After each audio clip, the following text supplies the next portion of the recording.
I never considered myself a selfish person, but that all changed the night I found myself face to face with the thing I had cooked, something so ordinary yet so deeply unsettling, and how it pushed me to the brink of sanity. My parents worked long hours, leaving my younger siblings, Ryan, who was 9, and Lily, just 7, under my care, and on that fateful evening, I had taken a rare opportunity to experiment in the kitchen, something they usually encouraged but rarely had time for. I decided to whip up a batch of spaghetti and meatballs, a family classic that I thought they'd devour. The aroma wafted through the house, curling along the walls and wrapping around the corners, promising warmth and satisfaction. But the moment I called them to the table, their faces shifted from curiosity to disgust faster than I could blink. Ryan wrinkled his nose, pushing the plate away, while Lily, in her innocent defiance, declared she'd rather starve.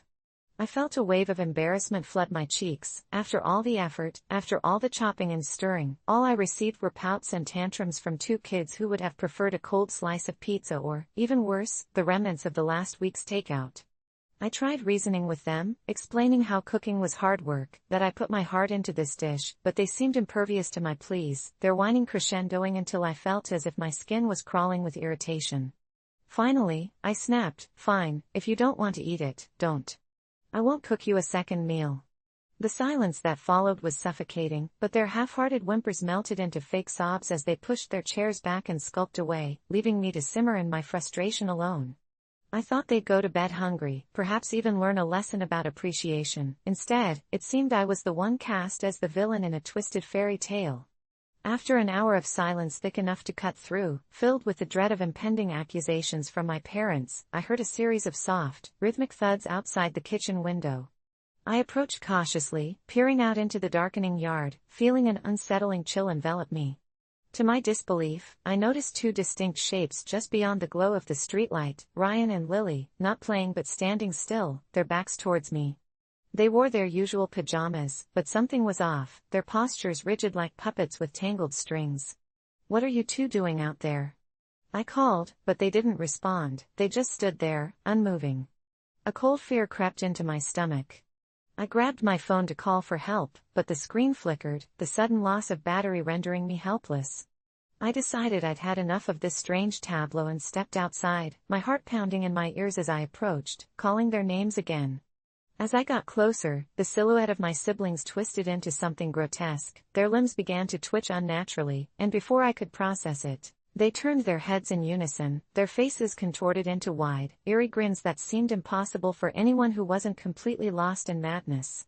"We're not hungry anymore," they screeched in a voice that was neither of them, a chorus of distorted laughter exploding into the stillness of the night. My breath caught in my throat, a primal urge to run surged through me, but I was rooted in place, entranced by this horror unfolding before me. I backed away, but as I turned, I tripped, hitting the ground hard. The laughter stopped abruptly, replaced by a whisper so soft I almost didn't catch it. "You said we should learn a lesson." I shot back to my feet and sprinted inside, slamming the door behind me, locking it with trembling hands. I tried to convince myself it was just a fever dream, that my imagination was running wild due to their refusal to eat, but in the corner of my eye, I saw a shadow glide past the window, pacing back and forth as I huddled in a corner like a child afraid of the dark. The incessant tapping began again, this time accompanied by urgent whispers that clawed at my consciousness, a language I couldn't decipher but felt deeply lodged in my psyche. I grabbed a heavy kitchen knife, adrenaline coursing as I envisioned defending myself against whatever malevolence had taken hold of my siblings. I screamed their names, but all I got in response was a cacophony that churned in my gut, mocking my distress. As the night dragged on, their laughter echoed in the surrounding darkness, a nightmarish lullaby I couldn't escape. I dared to peek outside, and my heart shattered at the fantasy. They were gone, replaced by an abyss that seemed to yawn before me. Hours passed in a daze, and when dawn finally broke, I curled into a ball on the couch, racked with guilt and dread, unsure if I would face a paranormal nightmare or the wrath of my parents. The light spilled through the window, illuminating the room in a ghostly orange hue. When I summoned the courage to look outside, the yard was empty, devoid of my siblings, free of the twisted realities that had grappled me in the night. They appeared eventually, nonchalant as ever, the peculiar grins faded like the terrors of a waking dream. I didn't mention last night's episode, after all, who would believe me? My parents returned, and everything settled back into the repetitive rhythm of the household, yet a cold thread of tension weaved itself through our lives, quiet moments punctuated by lingering glances and echoes of that laughter, my siblings seemingly unaware of the change in their demeanor, but I recognized the flicker of something darker beneath their innocent facade. Days turned into weeks, and the dread only thickened. I started finding leftovers of food I hadn't made, twisted shapes of Play-Doh like meat, unrecognizable but oddly reminiscent of what I had cooked, lurking in dark corners. I attempted to make my case known, but it sounded ludicrous, and so I buried the fear beneath daily routines, buried it until it became a constant presence, a reminder of one fateful night when I had refused to nurture. I shivered, often dreaming of the dark laughter that would not let me sleep, forever chained to the guilt that grew like a weed. And one night, when the winds whispered through the cracks of our home, I dared to lay my head in resigned silence, but was pulled back into that heavy absence, my siblings out once more, standing like specters beneath the streetlights, faces illuminated in a sickly hue, as if a portal had cracked open between realms, and I was forced to face a harbinger of dread, knowing that somewhere inside I had sealed our fates the day I decided to abandon the very essence of what it meant to share a meal. As I gazed upon their twisted forms, I desperately wished to retract my words, to cook them anything they wanted, though I feared the cost would be far more than a second dinner, and the shadows hinted that the lesson had only just begun to unravel. I never considered myself a bad friend, but the day I snapped at Jenna, my pregnant best friend, turned my life upside down.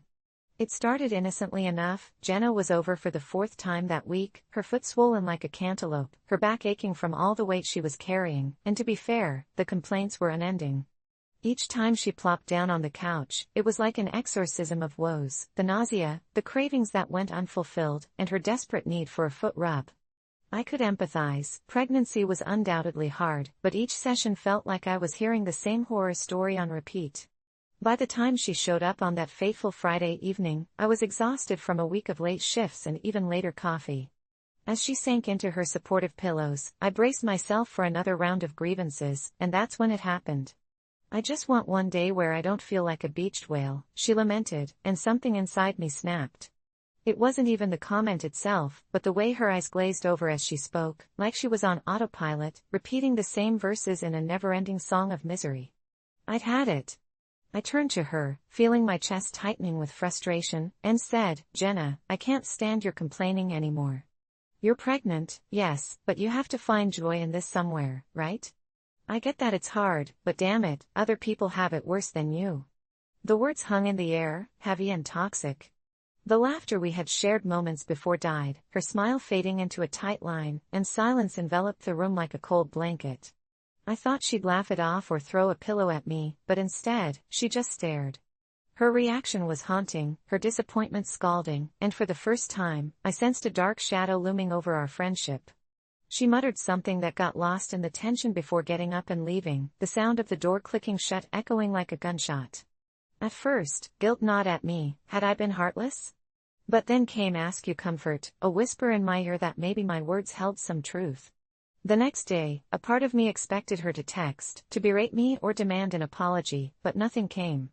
Days turned into a week, and I could feel the silence stretching like a taut string, almost ready to snap. When I did reach out, she'd answer but with the stiffness of a stranger. What hurt most were the glimpses of social media. I could see her struggles, the photos of swelling feet, cradling hands, but none of it felt real anymore. It was like watching a staged production where I had been written out of existence. Part of me felt relieved, thinking this space would allow her to regroup, but deep down, dread nagged at my core. Then, on a particularly lonely evening, just as I was about to drown myself in Netflix and Ben & Jerry's, a text from her lit my screen. "Can we talk?" My pulse quickened. I felt sick but also exhilarated. I agreed and mentally prepared for the storm. She arrived, and I noted the weariness etched on her face, shadows under her eyes that hadn't been there before. "I've been thinking," she started, voice wavering. "About what you said." Panic prickled my spine, but she continued.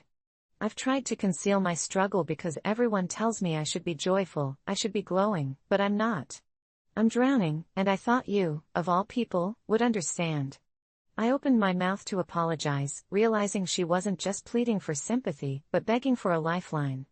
I could see it now, all of it, the internal battle she fought, the guilt of not experiencing the serene bliss of motherhood while others sang its praises. But as I awkwardly fumbled with my words, it was clear all that came out was a mix of trembling apologies and half-hearted reassurances. I wanted to lift her burden, but the weight was too much for both of us, and just when I felt like we might connect, she dropped a bomb. I had a dream about you, you know. Last night. Darkness washed over her expression, twisting reality into something grotesque, and my heart sank as she recounted a visceral dream of a shadow that had pulled her into a hall of crooked mirrors, and there, in every reflection, I stood, grinning, unfeeling, as she writhed beneath the surface. My skin prickled. It felt so real, Jen. Like you were watching me suffer, and you didn't care. The moonlight pooled through her window as her voice softened. You became the thing that haunted me. I tried to explain how I was just worn out too, but looked into her eyes and froze. I saw desperation, yes, but lurking beneath was something darker, something that felt like loss more than just disappointment. Then I felt a shift in the atmosphere, a weight in the air that made my breath catch. Something was coming. The power flickered then dimmed, leaving us awash in darkness, and I glanced around, heart racing as I felt it, a presence at the edge of the room, chilling and heavy, wrapping itself around our fears. Jenna! I whispered, panic creeping back into my voice, but before I could even turn back to her, I felt an icy grip on my wrist. The last thing I saw before the shadows overwhelmed us was Jenna's eyes, wide and terrified, no longer filled with sorrow but pure dread, as she mouthed a word, help.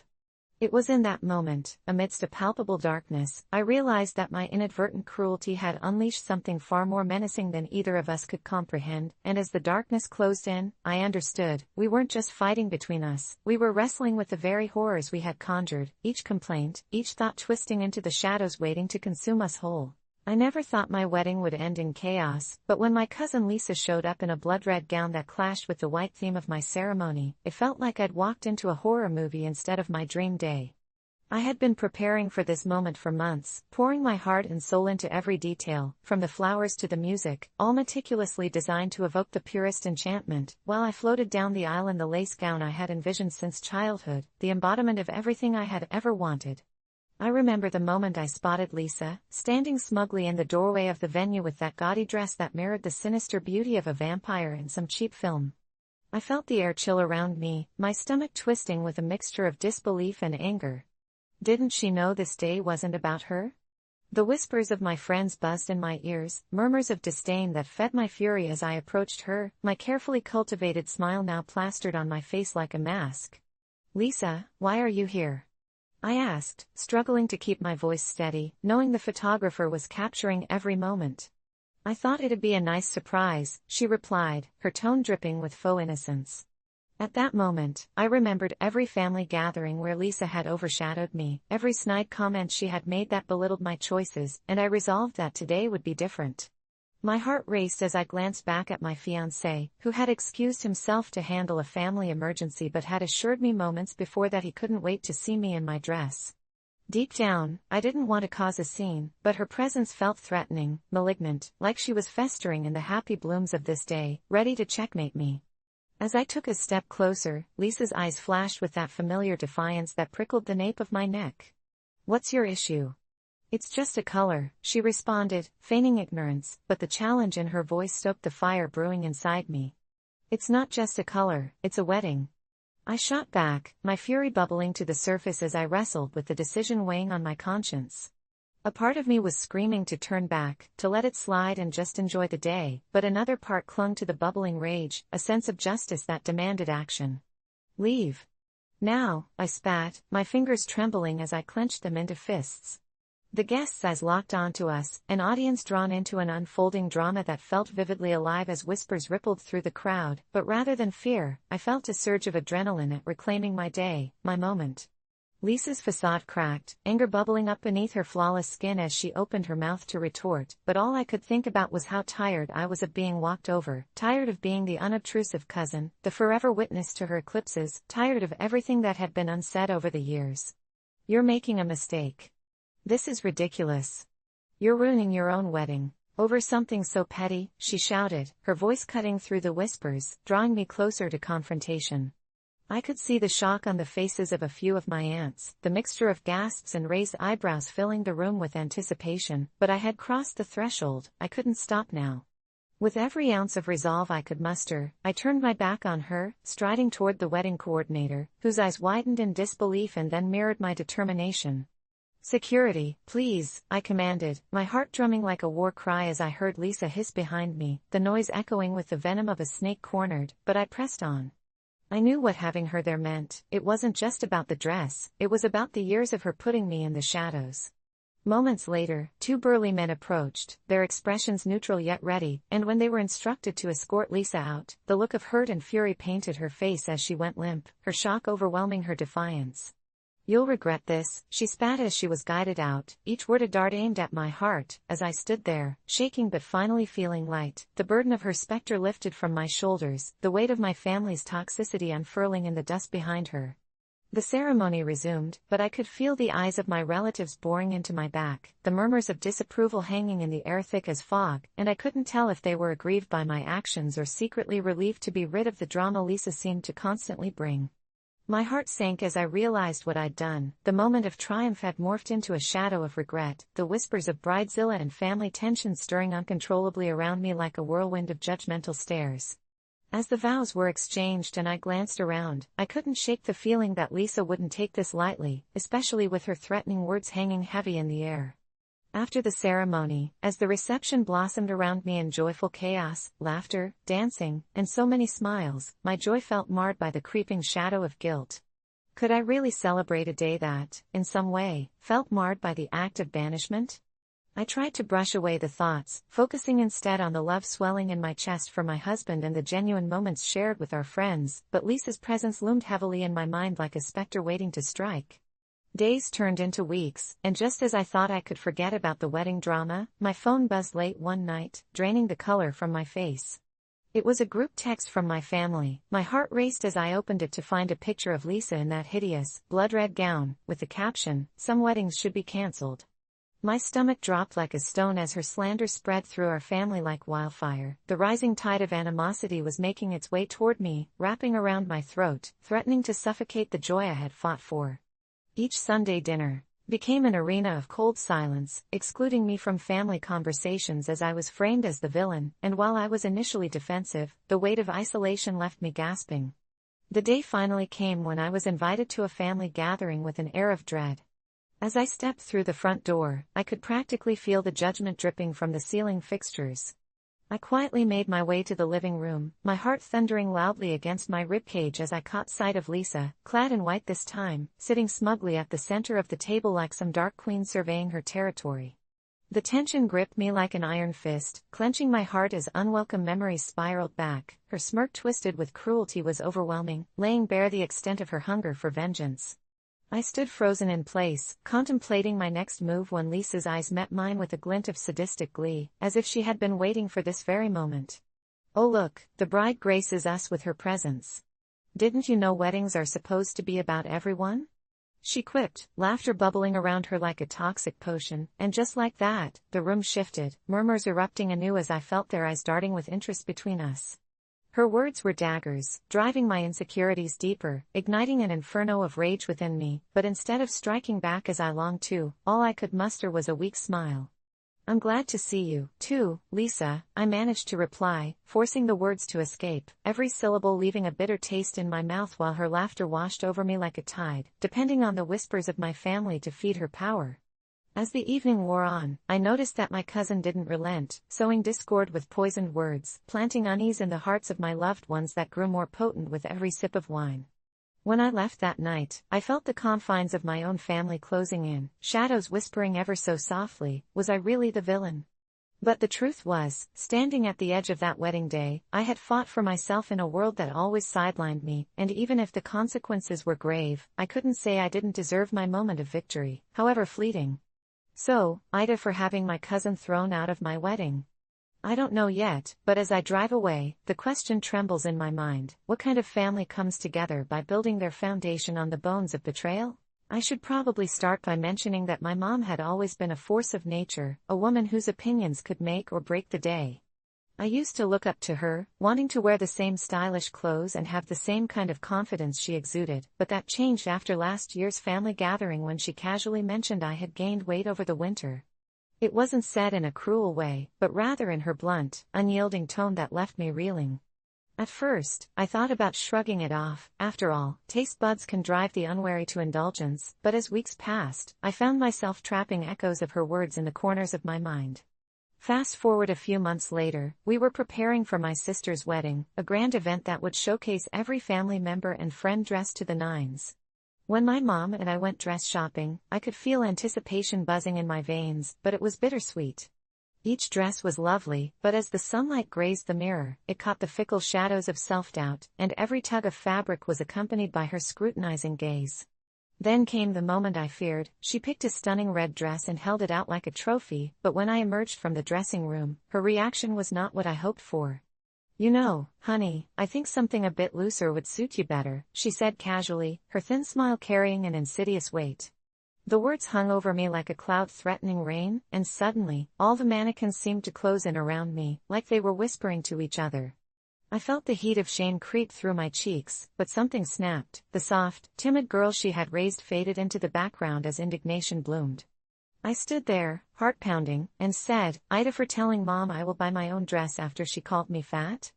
She blinked as if I had just thrown a glass of cold water in her face, and a shaky silence enveloped us. I turned my back, slipping back into the dressing room, and suddenly the chaos outside felt muffled, almost unreal. I wanted to scream, to cry, but instead, I felt a wave of empowerment wash over me. Why did I care what she thought? I rifled through the cheap dresses on the rack. The gaudy sequins and tearing seams felt welcoming in their imperfection. I tried on a simple emerald green gown that fit me like it was tailored just for me, and when I stepped back into the light, something shifted. The vision of the woman I used to be began to morph into something brand new, something brimming with defiance. I slid into the floor-length skirt, the color wrapping around me like a promise. When I looked in the mirror, the reflection staring back wasn't just a girl burdened by her mother's words, it was a woman ready to make a statement, pursuing her independence, daring to redefine beauty on her own terms, and for the first time in a long while, I gasped with joy. I finally came to realize my worth was not tethered to the fabric my mother handed me, and as I walked back, the emerald dress swaying with each step, I could see the shift in her expression. Her eyes widened, a hint of surprise dancing in the corner of her mouth. "That actually looks lovely," she stammered, and something dark twisted in my gut, mingling anger and reluctant acceptance, as I remembered how her voice pierced through my happiness weeks ago. I shook my head, still feeling the rush of courage from leaving her disapproval behind as I answered, "Thanks, but I've decided I'll get my own dress for the wedding." The silence, thick and uncomfortable, tangled in the air between us as I could feel the tension coil tighter, her eyes flaring momentarily with disbelief before rolling into disappointment. She sighed heavily, as if the weight of disappointment in me bore down, and while I once sought her approval, this rejection tasted different. It felt like freedom. I floated to the store entrance, my heart racing but my mind clearer than it had been in weeks, and when I bought the dress on my own terms, I felt like I was taking a bold step into the future instead of shying away from past shadows. Yet in the days leading up to the wedding, I could feel her gaze lingering, a cold prickling on my back as if she were waiting for the right moment to unleash her disappointment, and I braced myself as those wedding bells chimed. When the day finally came, I felt invincible as I pulled that emerald dress over my body, my reflection glowing with defiance. I triumphed through the crowd, my dad beaming with pride, yet behind me, I could sense my mom's silence. That characteristic sharpness in her smirk was nowhere to be found. As the vows exchanged resonated before us, I couldn't shake the feeling that somewhere deep down, spite lingered in that corner of her heart. Maybe she thought I'd regret standing up for myself, but as I took in the twinkling lights and the wild laughter around me, I knew I wouldn't take that confidence back for anything. The reception was euphoric until, just before it crescendoed, I caught my mother's eyes across the room. She approached, and the air thickened as tension crackled between us. "You really should have let me help you pick something more flattering," she murmured, a thin smile resting on her face but a storm brewing in her expression. My heart raced, and for a moment, I felt the girl I used to be creeping back, whispering to shrink under her disdain, but I wasn't having it. Channeling everything I felt the moment I decided to reclaim my story, I stated firmly, "No, Mom. This is who I am, and if you can't support me, then maybe I was right to buy my own dress after all." She hesitated, an army of emotions flashing through her eyes, and in that moment, I saw both loss and fear mingling with something close to admiration. As the music filled the room and laughter broke around us, I felt the sharp edges of my insecurities dulling, transforming into an armor I never knew I needed. We could stand in the tension of our differences, or I could embrace the freedom that came with walking away from the need for her approval. I walked away from her then, joining my friends who were twirling joyfully under the fairy lights, a smile bursting anew as I danced beneath the stars, and while I could still feel her distant gaze, it didn't pierce through my newfound strength. It simply faded into the background, a reminder that sometimes, to find yourself, you must sever the chains holding you to hurtful expectations, and in that moment, I wasn't just wearing an emerald dress, I was wearing the knowledge that I was enough, just as I am. When I first met Aaron, his odd habit of sitting on the stairs struck me as endearing, a quirk that added charm to his otherwise grounded personality, but after 3 years of marriage, what I initially found whimsical became a chilling source of contention. Every evening like clockwork, perched against the staircase railing, he would sit staring into the shadows cast by the dim hallway light as if waiting for something, or someone. At first, I shrugged it off as a simple idiosyncrasy. We all have our routines, right? Yet, the deeper I delved into his unyielding descent into this strange fixation, the more I realized I was slipping down the rabbit hole with him. Friends raised eyebrows during dinner parties when Aaron spontaneously excused himself for stare time, and I found myself defending him when they laughed and made comments like, "Is he trying to catch ghosts?"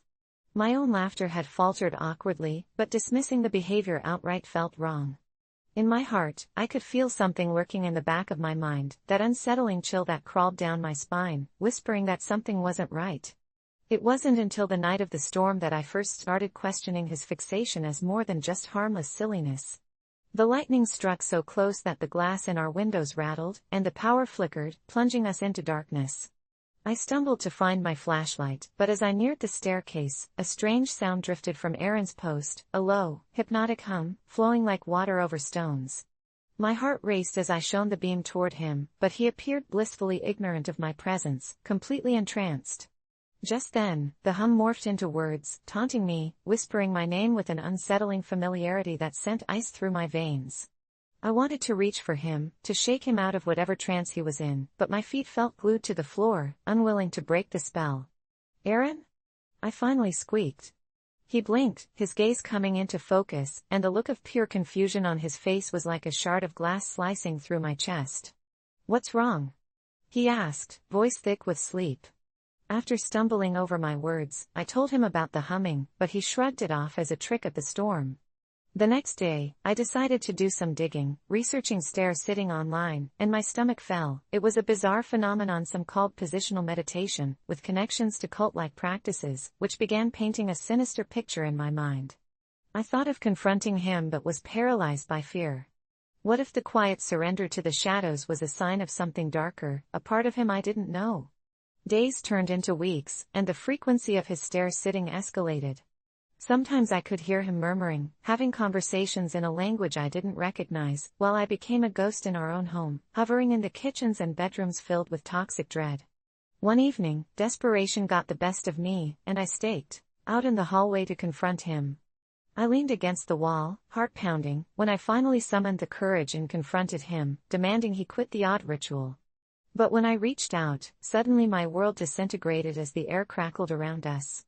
"You don't understand," he pleaded, his eyes wide with something I had never seen before, fear mixed with exhilaration. "They are waiting for me. The sound calls."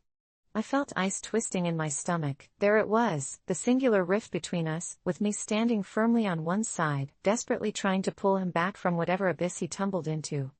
Panic washed over me, and I insisted we needed help, but Aaron only tightened his grip on the banister, eyes glistening as though he were torn, an entire universe breaking apart behind them. That was when the strange noises began. Every night after he started spiraling, the walls creaked and groaned, shadows flickered just out of view, like they were sneering at our fragile existence. I debated whether I should call someone or wake him, but then I hesitated and drowned in silence. I spent sleepless nights on the couch, terrified to wander near the stairs lest I catch a glimpse of whatever ethereal thing had captivated him.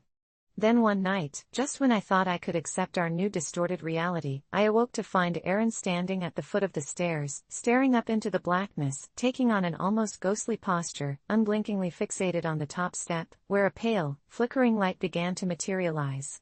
My voice croaked as I called out, demanding to know what he could see, but he merely responded, "They're here now, they've come for me." Time shattered, I felt my heart racing and an overwhelming urge to flee. The very shadows that had once draped our home now felt like living entities, swirling and beckoning. In a moment of extreme desperation and instinct, I lunged and grabbed him, pulling him away from the bottom step, terrified of the fate he was so eagerly embracing.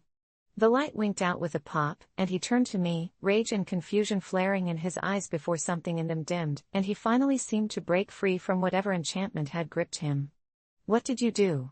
he murmured, a hint of panic creeping into his voice. I took a step back, horrified yet relieved, realizing I had yanked him back from some tongue-in-cheek path that offered nothing but despair. We spent that night talking. I tried explaining the sounds, the way he'd been acting, the horror clawing through my mind. He listened, nodding slowly, but it felt like trying to stitch a gaping wound closed with nothing but threads of silence. He promised to stop sitting on the stairs, but the truth was, he didn't. He just did it when I wasn't home, and what was even worse? It didn't seem to bother him, a secret pathway he had invisibly carved for himself. The creaking of the stairs became my worst nightmare, a haunting reminder that something darker was tangled in the very fabric of our lives, gnawing at the edges of our reality. A few weeks later, I received a message from a friend who had seen a post on a local forum. It was about stair sitting, but this time the tone shifted towards something darker. Someone related their own experience, detailing people who had disappeared after embracing the dark rituals surrounding stair sitting. My heart crumpled as I understood too well that each tale resonated painfully with our own. I couldn't bear to think that Aaron was edging toward that fate, and that's when I realized it was no longer a simple quirk, it was a siren call to his very essence. One night, I confronted him yet again, my voice trembling as I pleaded for him to talk to me, to let me help him break free from this malevolent pull. He grew distant, his eyes glazing over as he muttered about how the connection was irreplaceable, his lips curling into a smile that made my skin crawl. In the pit of my stomach, I felt doom approaching, the shadows were gathering once again, a thick black fog creeping closer, and I didn't know if I could save him before it was too late. Things escalated into madness. Every time I caught him sitting, whispers would crawl through the house like a sinister echo, and I grew more frantic. I searched for solutions, scoured the web for anything that might help. Most advice seemed like a vague, foggy guide that only intensified the fear of my helplessness, but I stumbled upon a last resort suggestion, a ritual to confront what he now called the calling. I knew it could just as easily backfire, but if it meant saving him, I had to try. The night of the ritual came, and our home pulsed with an ominous energy as I set everything up, the air thick as I placed candles around us, trembling as I prepared to expose the heart of the problem once and for all. I asked him to sit on the stairs, to summon whatever dark force had wrapped itself around him, and for a moment, it appeared as if he was being pulled back into that strange trance as I followed behind, holding tightly to the love I had for him like a shield. When he closed his eyes and the shadows swirled, I could hear the faint sound of whispering, drawing us both in, and my mind was racing as I fought against the tangible hold they had on him. I felt like I was losing him all over again, but I pushed through. I cried out, begging for him to focus on me. "Don't you see? They want you, but you're more than this." The energy shifted, rippling through the air, and I prayed for clarity, for him to break free from whatever malevolent grip was pulling him. For an agonizing moment, it looked as if he might not return, that the shadows would swallow him whole, but in a rush of courage, I wrapped my arms around his waist. It was a surge of feral determination that pulled him back to me, and he jolted awake, gasping as the dark whispers faded into silence. We fell back onto the floor, panting heavily. "I won't let you go," I cried, holding him tightly, as though I could sew his very essence back together. I thought we would be safe now, that the dark merely needed to be confronted, but a sudden realization crashed over me like thunder. Aaron's grin had shifted from a mere twisted amusement to something far more sinister. He whispered into my ear, "They're still here." The air turned cold, and even as I felt hope bloom in my chest, the shadows flickered back to life, thickening around us, absorbing my disbelief as they reached for my husband, my love, threatening to unravel every shred of light I still harbored. Now as I sit here, heart racing and hands trembling, I can't help but wonder if in my desperate attempts to save him, in defending against that haunting ritual, I've only placed myself within reach of the darkness too. AITA for defending my husband's stair-sitting habits? I think I already know the answer, and I'm terrified of what it may mean for the both of us. I never thought a simple time test could spiral into a living nightmare, but here we are, and I need to share what happened before it consumes me entirely. My husband, Aaron, has always been my biggest supporter, or at least that's what I believed until last week. With finals approaching, I dedicated a Saturday to prepare for my final exam, the kind worth a significant chunk of my grade. I set up in our small bedroom, a dimly lit space that was usually filled with warmth but felt claustrophobic under the pressure of looming deadlines. I had placed my phone on Do Not Disturb, drowning out the world, steeling my will against distractions, and I was well into a practice test when I heard the faint creaking of the door. I wasn't sure whether it was my mind playing tricks on me or a genuine sound breaking my concentration. I told myself I was just imagining it and pressed ahead. The clock was ticking. I could feel my heart rate sinking with its relentless countdown. Just as I reached a particularly tricky question, the door swung open wider than expected, and there stood Aaron, his face an unreadable mask. He didn't knock, he didn't even wait for me to acknowledge him. He simply walked in and, without a word, grabbed the empty coffee cup from my cluttered desk, which wouldn't have been a big deal under normal circumstances, but in that moment, it felt like the ultimate betrayal. I exploded, shouting for him to get out and that I was in the middle of an important test.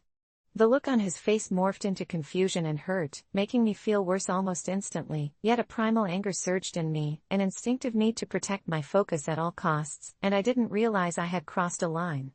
Aaron backed away as if struck, retreating without another word, and I immediately regretted my outburst. It was never my intention to hurt him, but in the throes of tension, I was blind to everything else.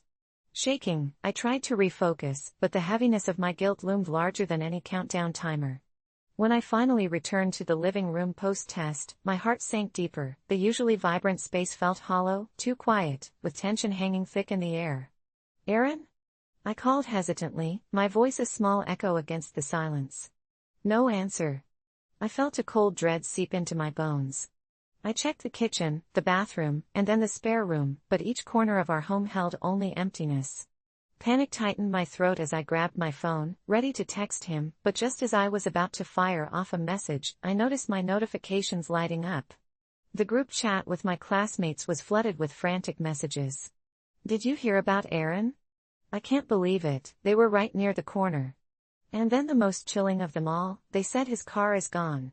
My heart dropped as a gnawing realization settled in. They were talking about the car accident in the news, and my mind raced with desperate images of a twisted metal heap, my husband a possible victim, consequences of his day spiraling out of control for reasons I couldn't fathom.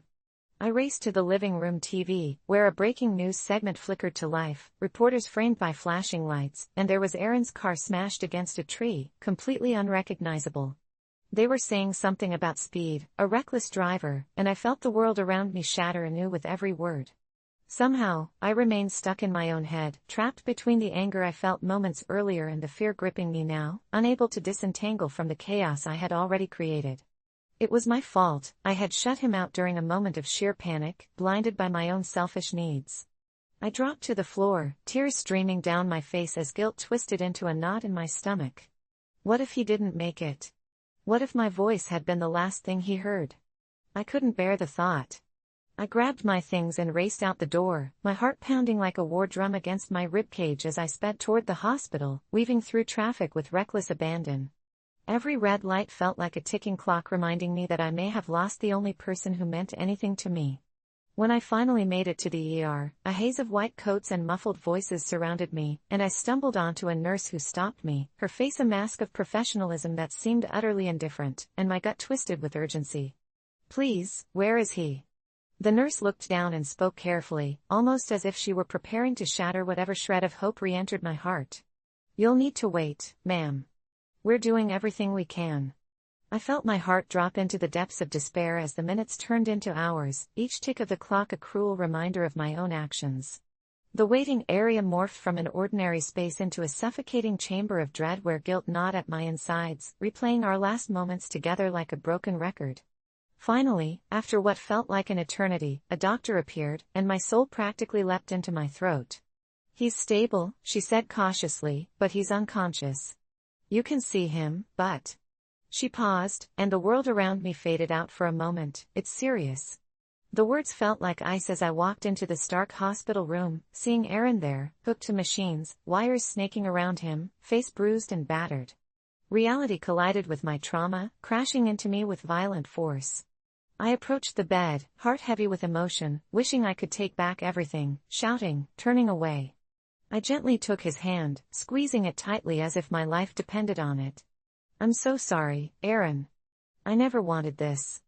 I had no idea how much I needed you until I almost lost you." Tears continued to flow freely as I sat there, whispering to him, pouring out all the love and regret that had built up inside me. As days turned into a week, the fragile threads of hope began to weave through the darkness, and Aaron slowly started to regain consciousness. The first time his eyes fluttered open, dread coursed through me. What would he say? Would he hate me? I couldn't face that possibility.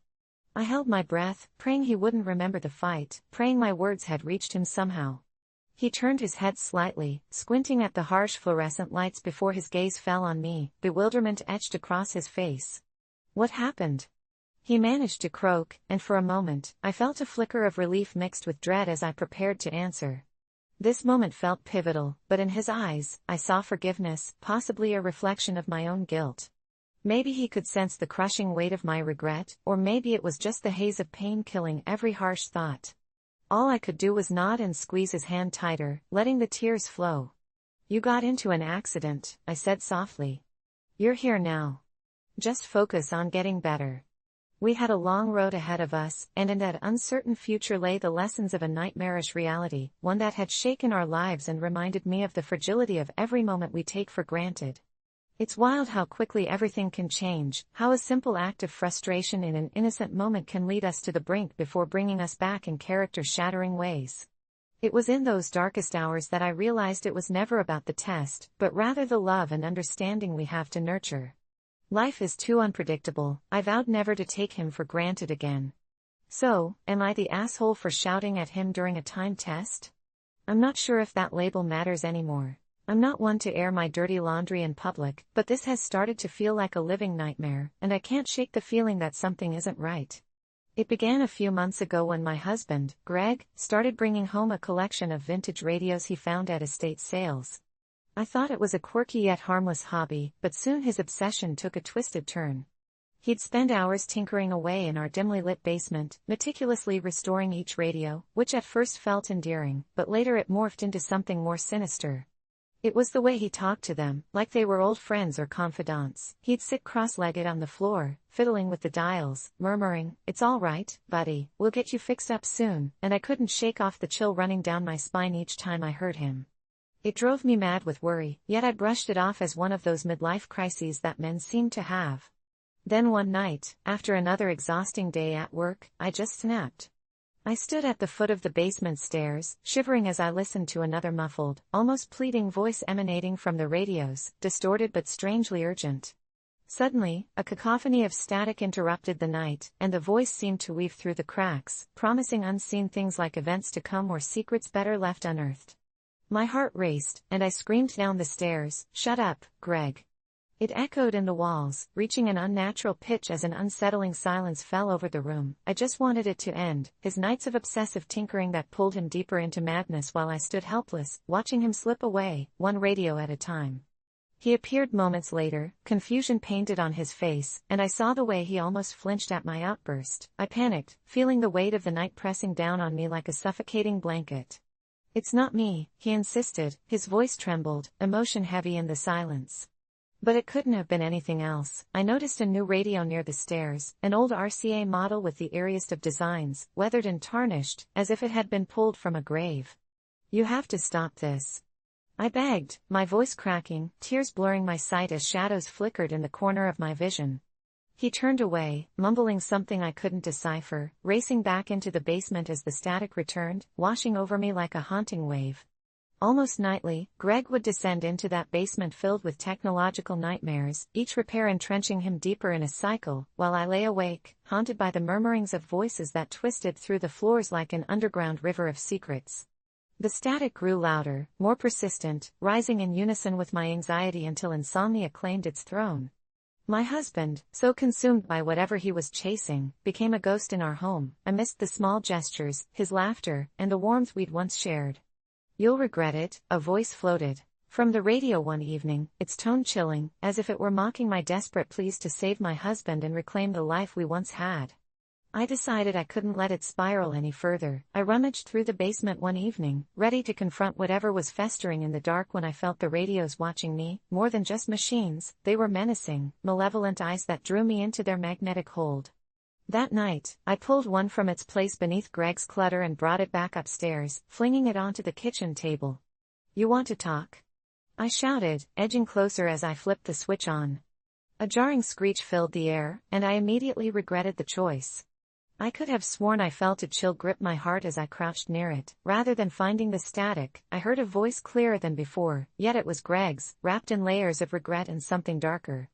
"I told you not to listen." My stomach sank, pulling me deeper into a black pit of fear as I realized this was not just a radio, it was a vessel, a conduit for something that had crept into our lives, turning my husband into a hollow shell consumed by static and whispers of things I couldn't understand. "Make it stop," I pleaded, desperation clawing at my throat as the voice twisted my thoughts around like vines choking the life from a tree. The radio crackled. "You should have listened." I dropped it, my heart pounding like a war drum, the echoes haunting my mind, and in that instant, Greg stood behind me, his eyes wild, unfocused as if he were looking through me rather than at me. I took a step back, fear radiating from my every sense, and mumbled an apology, but all he did was shake his head slowly, a sorrowful expression creeping across his features. "You don't understand," he whispered, his voice breaking as he reached out, fingers trembling as they brushed against the vintage radio, almost as if trying to beg it for forgiveness. "It won't end until I'm finished." Something in me snapped anew as I knew I had to take a stand. So much of him was trapped down there, I could feel it like a frayed string of yarn unraveling into madness, and before he could fully comprehend, I grabbed the radio, my heart racing, smashing it against the floor with a sickening crack, the voice wailing as pieces exploded. In an instant, his expression morphed into a sharp, raging understanding, like a fuse had been lit. "What have you done?"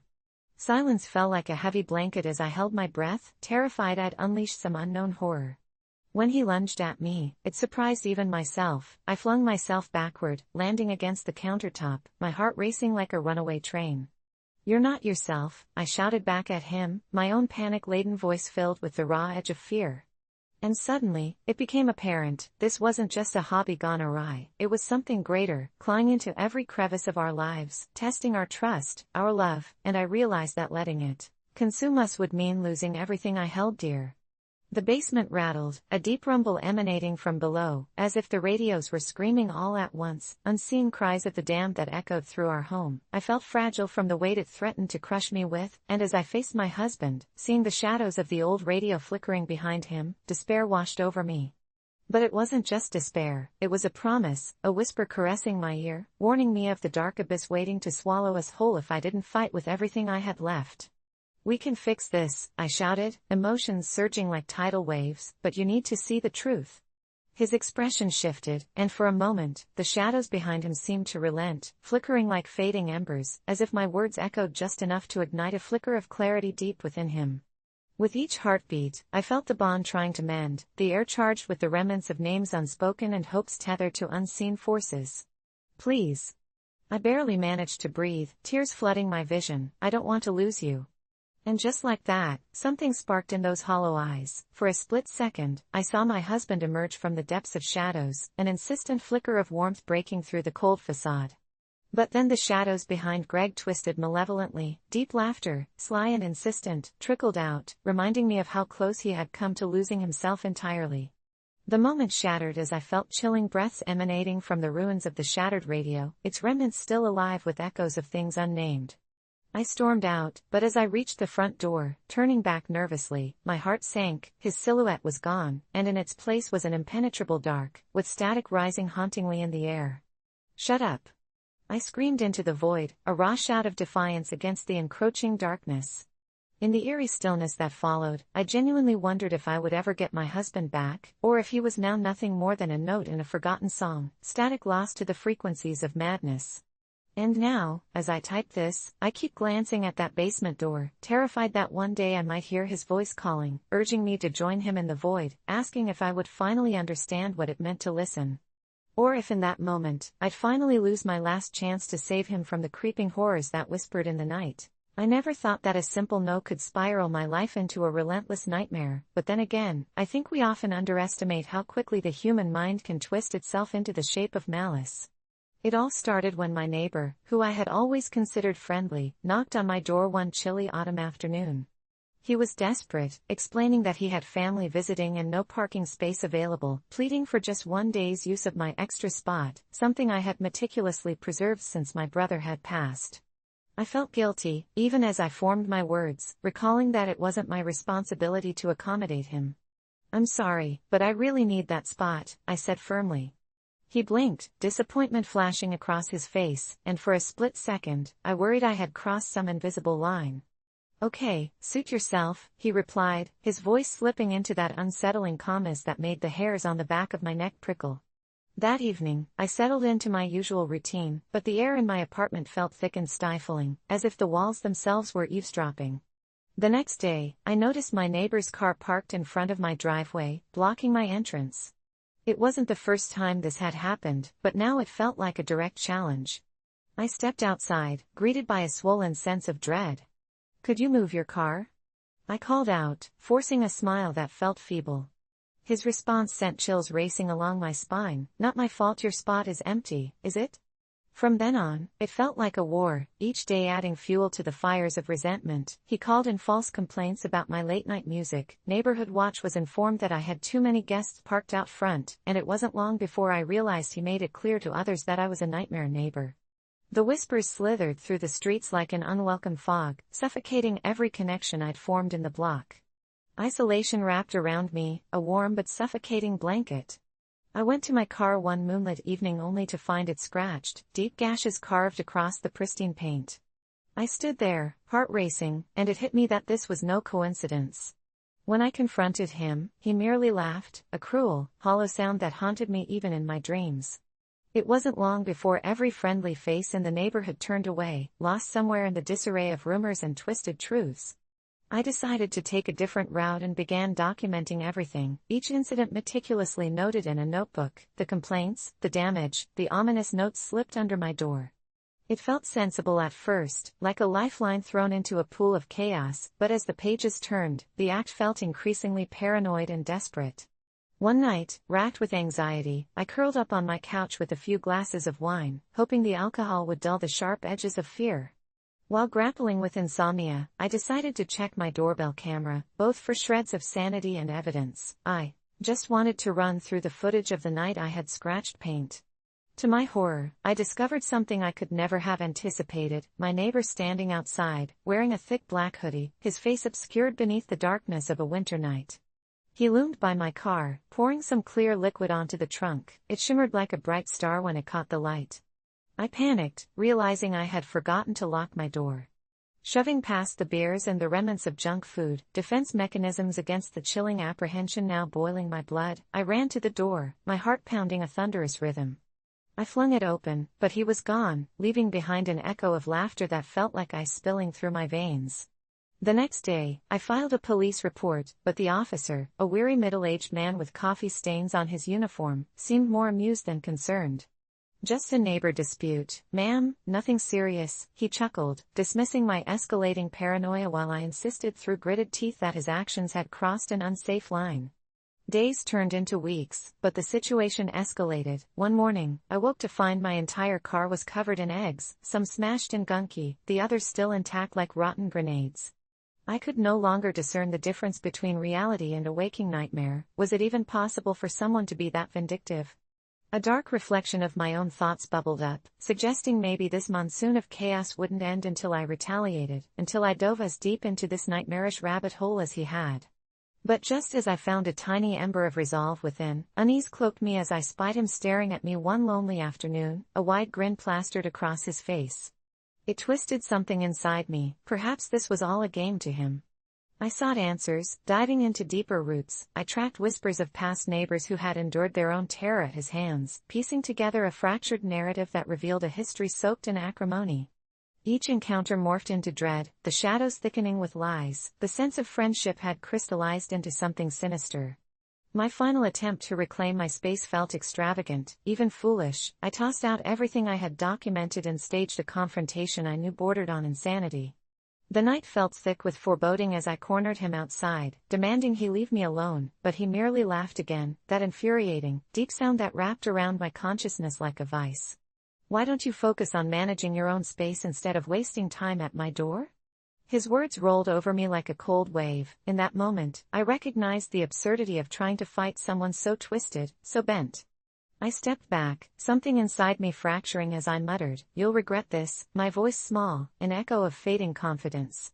And just as I turned to leave, I heard what felt like the closing act of a narrative gone awry, my heart halting when he called out to me one last time, "You already have."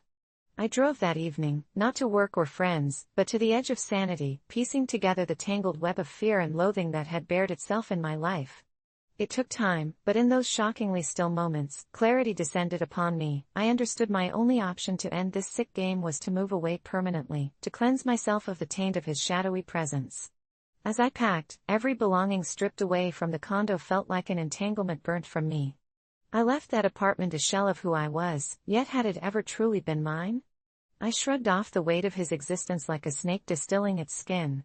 But as I drove toward the next chapter in my life, with a bittersweet taste, I vowed to never forget the lesson learned. In neighborhoods where darkness breeds, kindness is a fickle facade, and sometimes refusing to let others in comes with a heavy price.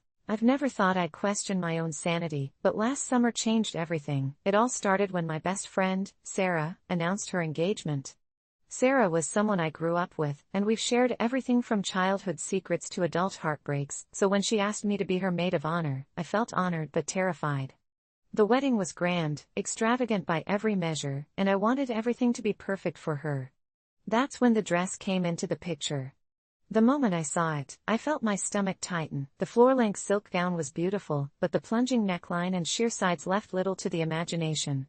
For someone like me, who never felt comfortable in the spotlight, it was a nightmare.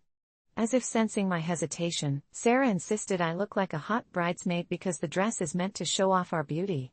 I felt like a prop rather than a person, a mere decoration for Sarah's fairy tale, and as I stared at the dress hanging in my closet, I realized I couldn't bring myself to wear it. So, I decided to take matters into my own hands, literally, sneaking some fabric from a craft store to alter the dress a bit. Nothing drastic, just enough to cover my shoulders and up the neckline slightly. I felt guilty but convinced myself that it was okay since I was still honoring the essence of the dress but adapting it to my own comfort. The night before the wedding, I stayed up late, stitching away, feeling proud of myself until dread settled in. What if Sarah saw it? Would she flip? I told myself that all would be fine, that this was just for me, for my confidence, but as I slipped into that gown the next day, I felt a chill run down my spine like I was about to walk into a lion's den. The venue was filled with laughter and shimmering lights, and the moment I stepped through the entrance, I could feel all eyes on me. But instead of ridicule or judgment, I saw nods of approval, murmured compliments about how elegant I looked. It was euphoric until I spotted Sarah, who stood frozen, eyes wide in disbelief, her mouth moving but the words lost in the frantic music around us. Before I could process her reaction, she stormed over to me, seething. "Did you alter my dress?" she asked through gritted teeth, her voice devoid of warmth. I stammered, trying to explain how it was too revealing for my taste, but her expression hardened further. "You weren't supposed to change anything, this is my wedding." I felt the temperature in the room drop, and it became painfully clear that her dream of perfect bridesmaids and perfection had been shattered by someone who dared to adapt their own version of beauty. As she dragged me outside, the laughter from the party faded into a distant echo, and it felt like I was about to be sentenced. "You made a mockery of me," she whispered fiercely. A part of me wanted to yell back, to explain that it was about comfort, not mockery, but all of the words seemed trapped in my throat. Before I could speak, she turned and raced back inside, leaving me outside, alone amidst the fading light. The next hour was a whirlwind of chaotic emotions. It disrupted the flow of the wedding entirely, while I stood there, shaking, feeling like a pariah. Guests started casting sideways glances in my direction, some whispering, while others just outright stared. That's when the uncertainty morphed into something darker. I knew I had crossed a line. The coldness from Sarah seeped deeper inside me as I replayed our confrontation and my own insecurity that led to this moment. Was I really the villain in this story? Or was I merely trying to reclaim a piece of my one fading sense of self at the expense of someone else's happiness?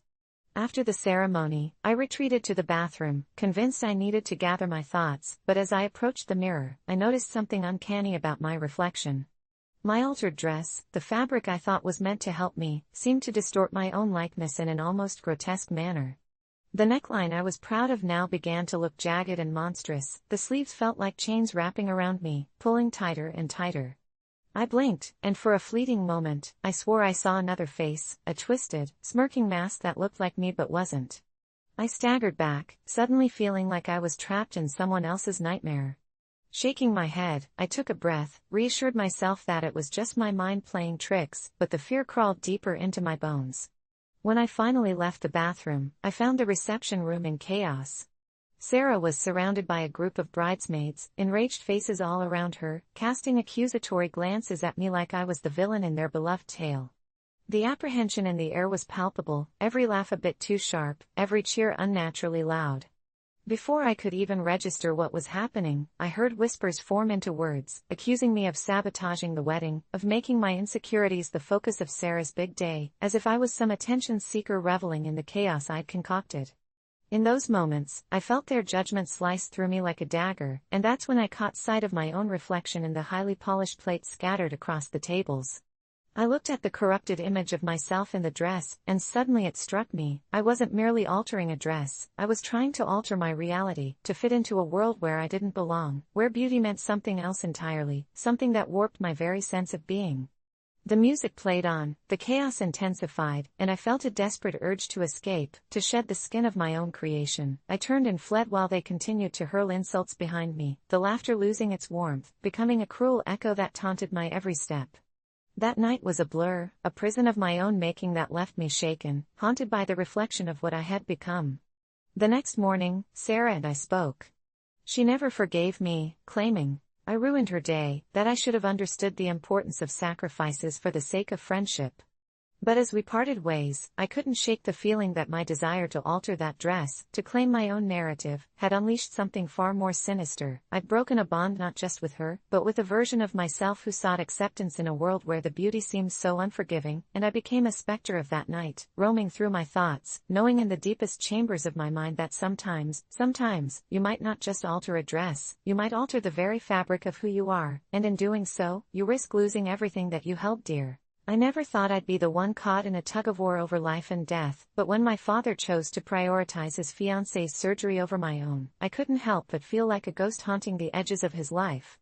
The moment I was diagnosed with a rare heart condition, everything spiraled from familiarity to sheer panic. My required surgery was life or death, an urgent fix to a ticking time bomb inside me.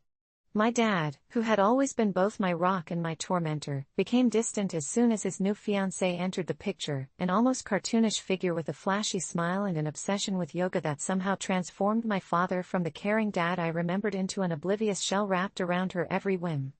I still remember the day it all shattered.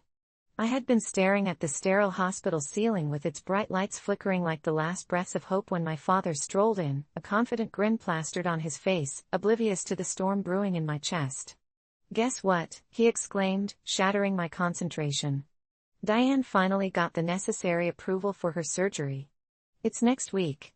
My heart raced, not from excitement, because I knew my surgery was also scheduled for next week, meant to save me from the darkness lurking within. I stared at him, mouth dry and words tangled in my throat, my mind racing with confusion and anger. "What about my surgery, Dad?" I asked, my voice a tremor against the cold efficiency of the room. All he could muster was a casual wave of his hand, a gesture that felt like a dismissive slap to my very existence. "Summer, sweetie, Diane needs this. It's a tough procedure, and I want to be there for her."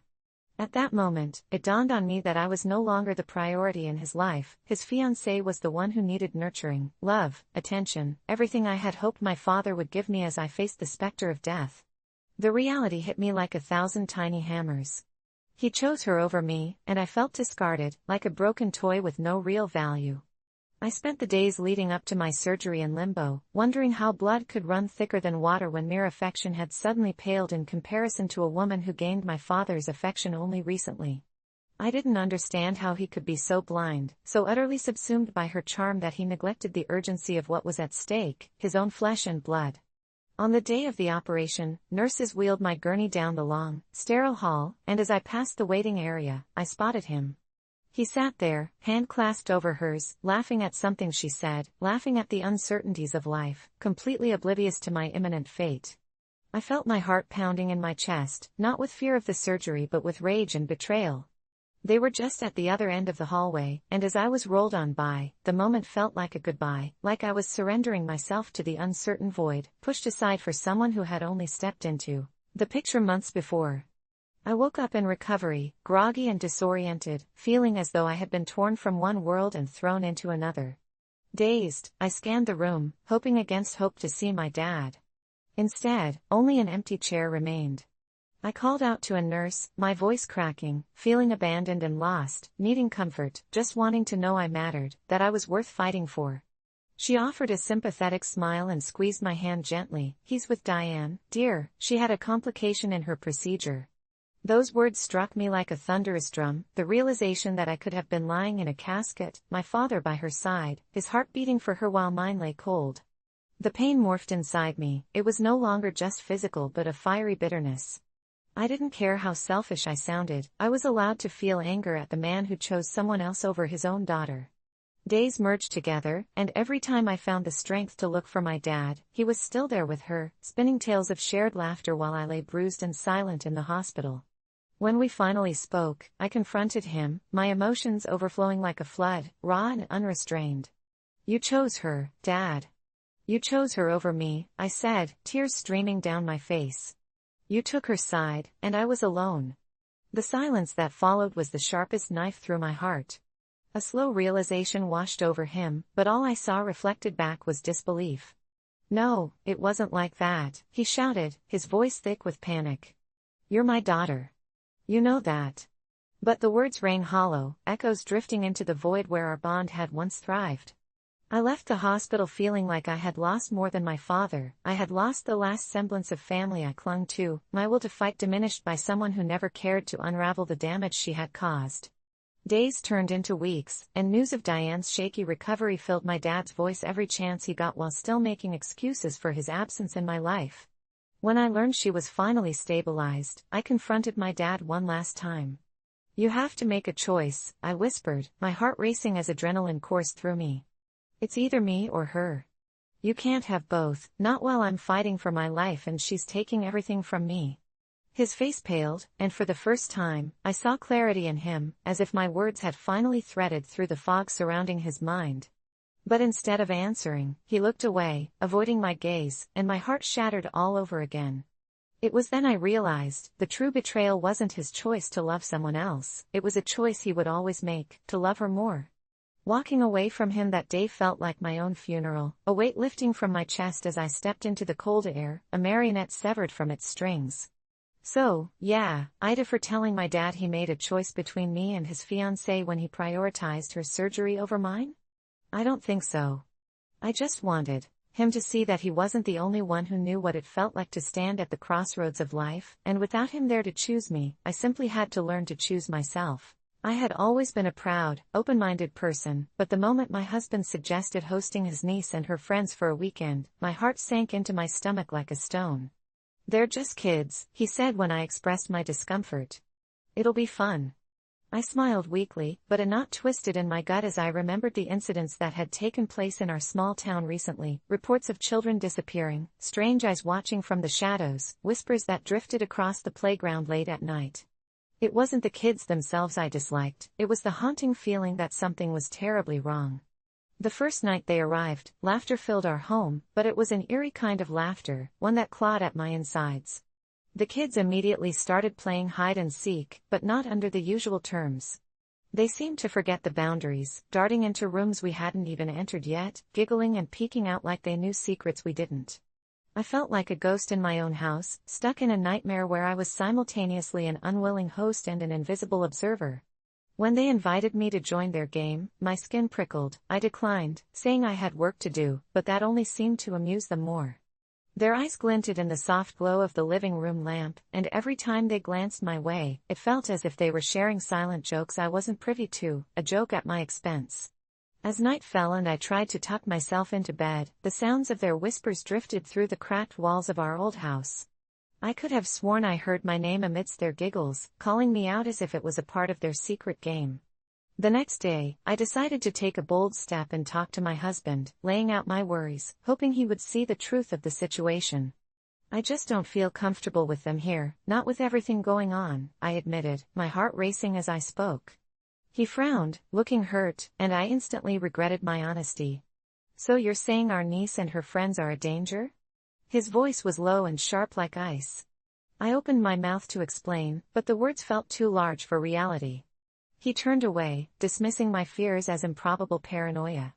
You're overreacting, he said, and I knew that our disagreement would hang over us like a dark avalanche waiting to fall. Throughout the day, I became more determined to keep an eye on the children. I watched them from down the hall as they congregated around the dining room table, shadows flickering across their excited faces. They moved in coordinated precision, sharing odd words in a language I couldn't understand. Each time I stepped closer, they'd hush immediately, their eyes locking onto me with a strange intensity, as if I was intruding on something sacred. That night, I lay in bed, too restless to sleep, replaying my husband's skeptical reaction. Was I really being paranoid? The thought twisted my gut. I tried to focus on anything but the gnawing sensation lingering in my mind, but then a soft tapping snagged my attention. I swung my legs around and crept to the doorway. Peering into the darkened hallway, I felt the icy fingers of dread wrap around my spine. It was just past midnight, and the house was eerily silent except for the faint sound of laughter drifting in from the living room. Curiosity washed over me, enough to nudge my feet forward. I crept toward the voices, heart pounding, and when I reached the dining room, my heart nearly stopped. The children were gathered in a tight circle around something. What were they doing? I squinted, trying to see past their small, interlocked bodies. Suddenly, one of the boys glanced over his shoulder, catching my eye. An unsettling grin spread across his face, and he beckoned me closer. Come join us. He chirped. Instinctively, I felt the air grow thick, pressing down on me like a heavy weight.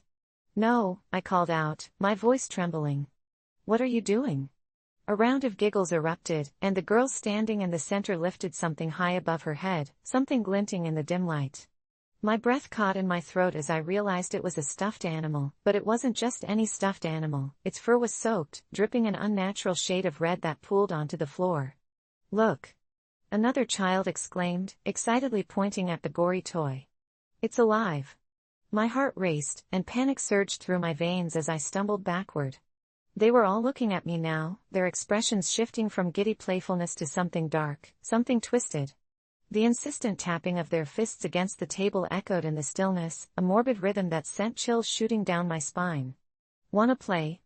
the girl asked, her voice now too sweet, almost mocking. I turned and ran back to my room, locking the door, pressing my back against it as if it could shield me from whatever vile magic those children possessed. I tried to convince myself it was just a prank, but in the morning, the unease returned tenfold. As the sun rose, I slammed coffee into my system and finally confronted my husband again. You need to see what they're doing. They're playing with something. Wrong. His eyes narrowed in disbelief, but before he could respond, a raucous series of knocks shattered the morning calm. The children were outside, slamming their palms against the door, yelling my name, their voices rising to a pitch that felt like nails scraping against my skull. I opened the door to reveal them standing in a line, beaming smiles painted across their faces like they were in on a joke I wasn't. We want to play. They chanted in unison, their voices ringing like a nauseating choir. My heart thudded painfully in my chest, and before I could reply, the boy in front pulled something from his pocket. It was a tattered piece of paper, and as he unfolded it, I recognized it all too well. It's your name, he said, and my pulse quickened. It was an article written about the missing children of our town, my name marked at the bottom in a clumsy scrawl along with several others. Join us in our secret, and you'll never want to leave, the girl chimed, and the invitation felt like a tether dragging me into an abyss. I slammed the door in their faces, trembling with anger and fear. My husband stormed in at that moment, demanding to know what was happening. I had never seen his face twisted with such concern. "Are you finally going to believe me?" I shouted, but he shook his head, his belief in me dwindling away like autumn leaves. I barricaded myself in our bedroom, praying, clutching my phone with trembling fingers, ready to call for help if it came to that, but I knew deep down that no one would believe me. The whispering began again, the shadows seemed to stretch further as I huddled against the closet door. Time blurred, and I didn't know how long I stayed there, locked in a never-ending spiral of fear, until I finally plucked up the courage to peek through the slightly ajar door. But the moment I did, an icy hand gripped my wrist, and those kids were there, back in my face, their smiles now wide and predatory, and they shifted like a sudden gust of wind as though they could melt right through the door. "You shouldn't have locked us out," the boy said, his voice echoing like distant thunder, and the last thing I remembered was screaming as the world crumbled into darkness around me, my consciousness slipping away as they slowly pulled me into their game. AITA for admitting I was uncomfortable. I now wondered, my voice echoing in the void, for there was no one left to hear me. When my husband, Mark, met Tyler at the gym, I thought it was harmless. I was glad to see him making a new friend after years of long nights working his sales job. But as their friendship blossomed, spontaneous workouts, late-night phone calls, and weekend outings, I couldn't shake the feeling that I had become a ghost in my own home, a specter hovering over what used to be our strong family unit, especially as our family tradition of Sunday dinners began to wither like a neglected plant. It felt foreign, like watching someone else take my place at the head of the table where we once laughed and shared stories. I tried to be supportive, reminding him of our Sunday gatherings that had anchored us through both good and bad times, but each time I brought it up, he brushed me off with a half-hearted, "We can do it next week." Weeks turned into months, and soon we were only eating dinner together when he was too tired to go out with Tyler. My frustration turned into resentment. I tried confronting him, but every time I mentioned how much our tradition meant to me, Mark threw in an eye roll as if I were an old-fashioned relic, stuck in a past he had outgrown. The Sundays I had cherished turned into silent nights filled with cold pasta and leftover memories, and though I hoped he would see how much I was suffering, it felt like I was speaking into a void. That's when everything changed. Tyler invited us out to a fancy restaurant downtown, and Mark, without checking with me, enthusiastically accepted, trying to mask the guilt beneath his excitement. I had reached a tipping point by then. The idea of my family tradition being outclassed by what I saw as a fleeting friendship snapped something inside me. I told Mark, absolutely desperate for his attention, that I wanted him to prioritize our family traditions over this new friendship, but instead of seeing my pain, he exploded in frustration, accusing me of being controlling and jealous of his friendships, hurling words like selfish and old-fashioned at me like daggers. On that fateful Sunday, when he chose to go out with Tyler instead of coming home for the traditional meal we'd wrestled to prepare together, I felt an icy grip clench around my heart. Alone in the kitchen, I meticulously set the table for a family that no longer existed in the way I longed for it to. When the clock ticked past the hour we would typically start eating, shadowy memories whipped around me, our kids giggling as they waged food fights, Mark's booming laugh filling the air, the sweet smell of garlic bread wafting through the house as though it were the very essence of our shared life. Then, as if on cue, a knock echoed through the silence, startling me. When I answered, I was met not with Mark and his sly smirk but with Tyler, who wore an expression of shame and good intention that I couldn't quite place. He stood there, holding a large bouquet of lifeless flowers and an empty food container marked takeout. Ty. I felt a rush of emotions crash inside me, anger, confusion, and a deep sorrow riveted my resolve, but before I could identify one coherent thought, he started to speak. Mark had this at the restaurant, told me he'd be home soon, but... He trailed off, looking remorseful while guilt oozed from his body like sweat after a long workout. And just like that, I realized that I was not just losing Mark but all the warmth the family held had crumbled like decaying leaves. Tyler's voice trembled as he said, he wanted to keep going with our friendship, but I didn't know you were feeling this way when I invited him. With Tyler standing there, I felt every sunbeam of hope vanish, the air thickening with unspoken truths. He didn't even understand. How could he? Mark had grown so entranced by this new life that the shadows of our past had intruded upon my very soul. When I finally raised my voice, I felt emboldened, accusing them both of neglect and disrespect. You think friendship's easy, but family is built on something deeper. It's respect, loyalty, and moments shared over years. You can't just glamorize a flicker and let it drown out a flame, I shouted, voice cracking, losing its strength as Tyler seemed to shrink before me, a boy caught in the crossfire of a battle he never wanted to join. I just wanted him to have fun, he muttered, eyes cast downward. I didn't mean to hurt you. I felt a torrent of emotions bubble inside me. Deep down, I knew Tyler was merely a conduit for a chasm that had formed between Mark and me, rooted in neglect and bitterness. Suddenly, the door swung open, and Mark stepped in, laughter echoing against the walls, jangling like bells on a frayed wire. He paused, taking in the sight before him, me, standing defensively, Tyler looking about ready to fold in on himself, and suddenly it struck me that I had become the villain in this narrative. What's going on? Mark asked, the laughter draining from his voice. I stood there, trembling, feeling immeasurable anger but also a pang of desperation as I fought to find the right words. Mark, you're losing us. The syllables formed a shaky confession laden with heartache, and it was as if the room began to tilt, shadows shifting ominously as the truth of my pain spilled out into the open air.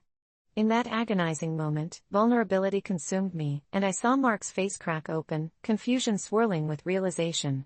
Could we claw our way back to the shared memories we used to laugh about like old friends?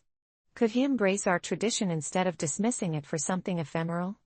Silence fell heavy between us, and I knew we were all standing precariously on the edge of a broken promise, one thread still connecting us to the flaking facade of our home life, closely adhered to a memory that was slowly being eroded by the tide of indifference. When I married Derek, I knew right from the start that I'd have to navigate the murky waters of his past. After all, his ex-wife, Lisa, hadn't just exited his life like some forgettable chapter. She was a ghost that lingered in every conversation, in the decorations of our shared home that sometimes felt like borrowed nostalgia, and most importantly, in the shadow of her new wife, Anna, who, as odds would have it, turned out to be someone who had an unsettling tendency to insert herself into our lives.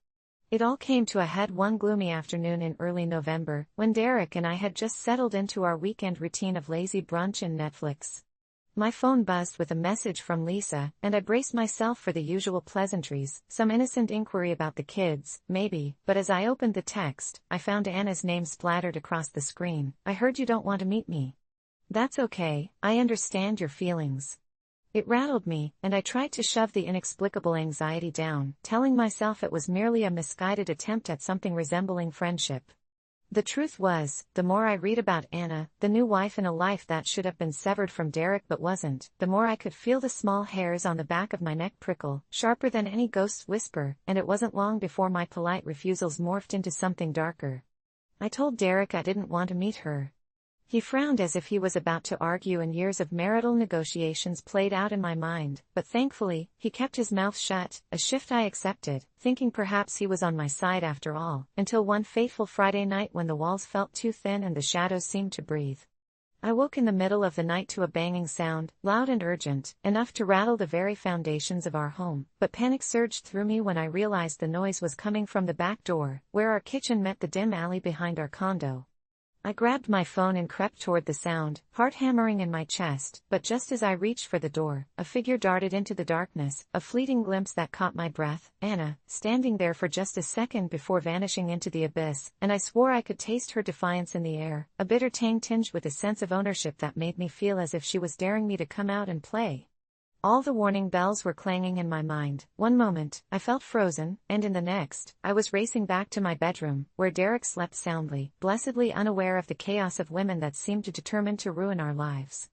Days passed in a surreal blur, where Anna's shadow loomed larger, and I came to know my own home as a battlefield. I began to hear whispers when no one was around, felt prying eyes watching through curtains when the sun went down, and every so often, I'd catch sight of a figure disappearing into the corner of my vision in the dimly lit spaces of our life.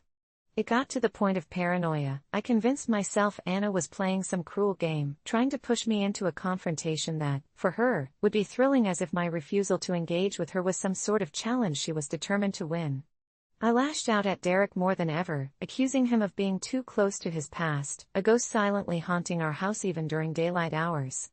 But as it often goes in life, I soon learned that my sleepless nights came at a cost. One rainy afternoon, I received a surprise visit from Derek's sister, Rachel, well-intentioned, but her chatter about family gatherings, during which Anna had been graciously invited, felt sharp, like a knife twisting in my gut. It was on the tip of my tongue to unleash the devils I'd been keeping close, but I bit down murkily, burying my grievances underneath polite smiles, and yet my mind wandered back to Anna, worrying and careful like a spider spinning a web that seemed to ensnare us all in its delicate but unforgiving threads. When I finally reached my breaking point, it was during a dinner party, where the corny ambience of laughter and clinking glasses masked the war raging in my heart. Derek's family, including Lisa, stood in our backyard under twinkling fairy lights, and as if summoned by dark magic, Anna appeared, lovely in an ethereal way that cut into my self-worth like a knife. She greeted everyone breezily, and the taunting gleam in her eyes while she exchanged pleasantries with Derek felt like high stakes. Couldn't they see that she was here to replace me? That I would ultimately become just another piece in a twisted puzzle built on miscommunication and misunderstanding? As I stepped outside, my heart raced cold in my chest. I realized something had to give. In the very first moment I tried to confront her, adrenaline coursing through my veins, things spiraled faster than I could comprehend. "I don't want to talk to you," I asserted a bit too loudly, well aware that the party had all but faded into the background of our confrontation, glances darting between us as if we were the main event. But Anna just laughed lightly, brushing her hair back and holding my gaze with a fierce confidence that knocked wind out of me. "Why do you refuse? You don't have to be so afraid, you know. There's enough room in this life for all of us." Those words hung in the air like a curse, and an inexplicable dread gripped me, transforming my knees into gelatin. My refusal solidified into some sickening reality, that I was terrified, yes, terrified of this woman, this specter of Derek's past and the embodiment of a person who wouldn't just let go. She wanted to stake her claim, and here I was on trial for an invisible crime, sentenced simply for existing next to a ghost. Their laughter felt like a mocking eulogy to a life I had desperately tried to forge, and the air turned thick with tension, so palpable that I could likely cut it with a butcher's knife. It overwhelmed me until the needs for confrontation morphed into something twisted, darker. I wasn't just refusing to meet her, I was staring into a chasm, both terrified and intoxicated by the possibility of falling right in, resisting the call of something sinister I couldn't articulate. And then, just like that, it happened. The lights flickered overhead, plunging us into a surreal dance of shadows before a brilliant flash of lightning illuminated Anna's face, and in that single flicker, her grin twisted into something malicious, the kind that made my heart pound. The conversation fell silent, as if the world could feel the tremor of impending doom, and in that moment, I knew something in me snapped. I couldn't just refuse to acknowledge her anymore. The fear that had been simmering transformed into sheer defiance, something wild and unrestrained. With a smirk, I stepped forward into the abyss, ready to confront the specter that had taken over my life, but the response from Anna was chilling. She took a step back, eyes wide and retreating. It was then I realized I'd become more than just a new player in a game of old lovers. I'd become something darker, something powerful that didn't intend to share. In that strange moment of clarity, with my newfound conviction, I finally understood the horror that wasn't found within Anna's taunts or sneers, but within my own reflection warped within a fragmented mirror of shared pasts and futures. I was battling not just for myself, but for Derek, and the life we had built, and as Anna retreated under the gaze of our onlookers, I couldn't help but wonder, was I really prepared for what I had awakened? What dark consequences awaited us all? The space shimmered with unspoken words and unresolved fears, each person witnessing the birth of a new tension, and amidst it all, that question echoed endlessly in my mind, AITA for refusing to talk to my husband's ex-wife's wife? But truthfully, maybe it was time to discover what lay beneath the surface, to revisit every last secret buried in the darkness that would ultimately either free us or consume us. When my fiancé, Tom, and I decided to move into our first home together, I imagined the smiles, laughter, and warmth we would fill it with, but everything changed the day I voiced my concern about his cousin's girlfriend, Clara. Clara had always rubbed me the wrong way, her laughter too loud, her words too cutting, and one particularly unsettling memory of a family barbecue haunted me. She cornered me, her cold eyes glinting with mischief, and whispered, loud enough for everyone to hear, about my past struggles with anxiety, painting me as some fragile, broken person. I brushed it off back then. Family dynamics can be complex, and feigned a smile while the red crept up my neck. But as moving day approached, I felt a creeping dread about the idea of her plopping on our new couch, treating our space like her personal stage. So, in an attempt to safeguard our peace, I brought it up to Tom, explaining how uncomfortable it made me to think she'd feel entitled to our home, that I just didn't want her to bring her drama and condescension into this new chapter of our lives. To my shock, he looked at me like I'd slapped him, his brows knitted in confusion, as he insisted that family gatherings were meant to be inclusive, and Clara was part of that family, and somehow it spiraled into a heated argument where he accused me of being controlling, selfish, not understanding the importance of his family to him, and in that moment, I felt the weight of isolation as he doubled down on inviting her, claiming I was overreacting, that I was the one causing a rift between us. I found myself in the eye of a storm I couldn't comprehend, where my feelings meant nothing, and he chose blood over the woman he was supposed to love most. It shattered me, and I felt like a villain in my own life, a true the fiancé versus the cousin's girlfriend tale playing out in a twisted sense of irony, and I thought of the odd glances she wouldn't hesitate to throw at me whenever Tom wasn't around, her calculated remarks piercing like daggers, but I kept quiet. When moving day arrived, the last thing I wanted was conflict, so I plastered on a smile and welcomed the chaos that came with a dozen family members stepping over boxes and trailing dirt onto our floors, but deep down I could feel that storm brewing. I'd already warned Tom, hadn't I? As the day unfolded, the house buzzed with laughter and chatter, and amidst the crowded living space, there appeared Clara, strutting in like she owned the place, her outfit representing some twisted version of classy. I felt an unsettling heaviness in my chest, and I excused myself to the kitchen for a moment of sanity, hoping a few deep breaths could drown out the noise. I poured myself a glass of water, feeling the cold glass against my sweaty palm when suddenly Clara appeared at the door, leaning against the frame with that same mocking grin. "Aren't you tired of pretending to be the perfect fiancé? Or does he not mind that you're really just a little weirdo?" she said, taking a deliberate step closer as if to intimidate me. Panic bubbled within me, and all the moments I had held back came flooding to the surface. I blurted out that she was unwelcome in our home. Silence. The kitchen, once filled with the scent of garlic and roasted chicken, turned so still it felt like I had yanked out the air from the room. Time slowed as her expression shifted, eyes narrowing, lips curling into a smirk tinged with malice. "You really think a little boundary will save you? This is not just your house, this is our family, dear," she hissed, emphasizing the word "our" with venom that sent chills down my spine. It was at that moment, watching her intense gaze penetrate through my facade, that I realized I had inadvertently wedged myself deep into a battle I was bound to lose. The wall between us felt insurmountable, and when I finally emerged from that kitchen, it was to a scene that felt surreal, Tom caught in a web of confusion and frustration as Clara spilled the beans about our little confrontation. The smiles turned into whispers as a funeral-like hush descended over our guests. I could see some looking at me in pity, others stunned, and the dagger of humiliation plunged deeper into my already frayed nerves.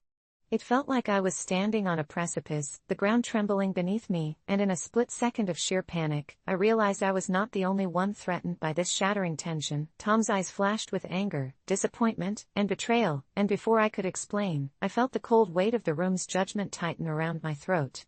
He turned to me, voice low and trembling. "Why would you do that?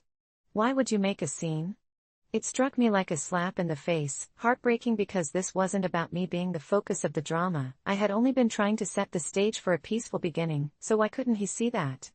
Determined to resolve the chaos, I tried justifying my feelings, asserting my need for boundaries, but all I got in return was the flicker of anger in his eyes, a refusal to understand. Clara was still smirking, her victory evident as she leaned back against the wall, arms crossed, soaking in every moment of my humiliation. I felt as if I was the intruder in my own life, torn between my love for Tom and the need for self-respect, my very existence reduced to a battle over territory, and I finally spoke the truth, that I wasn't comfortable with Clara slipping in and out of our lives like she was a part of the furniture, and that anger transformed into terrible isolation as Tom stepped back, shaking his head, whispering that I didn't know how to play nice with family, that I would always be an outsider to his world. The words pierced deeper than anything Clara could have said. I stood there, wrestling with waves of despair, realizing the nightmare was not just her presence but the fact that I was losing him.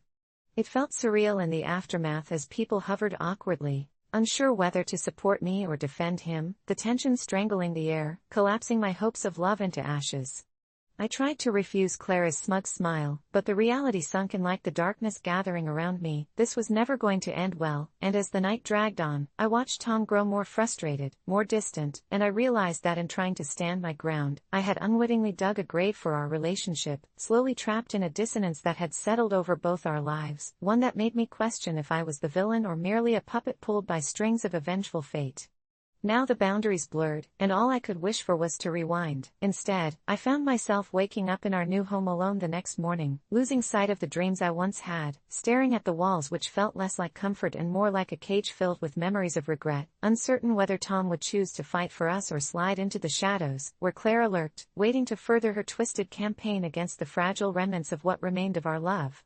I never thought I'd be that guy who gets grossed out by his girlfriend, but here I am, sitting in my dimly lit bedroom, heart racing and palms sweaty, wondering if I'm overreacting or if there's something genuinely disturbing about the situation. My girlfriend, Lisa, is the kind of woman who could light up a room with her laughter. She's bright, funny, and has this magnetic smile that drew me in the moment we met at that dive bar last summer. But lately, something else has been drawing my attention, and it's not as pleasant as her charm. It started small. She'd skip washing her hair for a day or two, saying she liked the natural oils or didn't want to ruin her waves, but after a few weeks, it became clear to me that this was more than just a beauty routine, it was an outright neglect.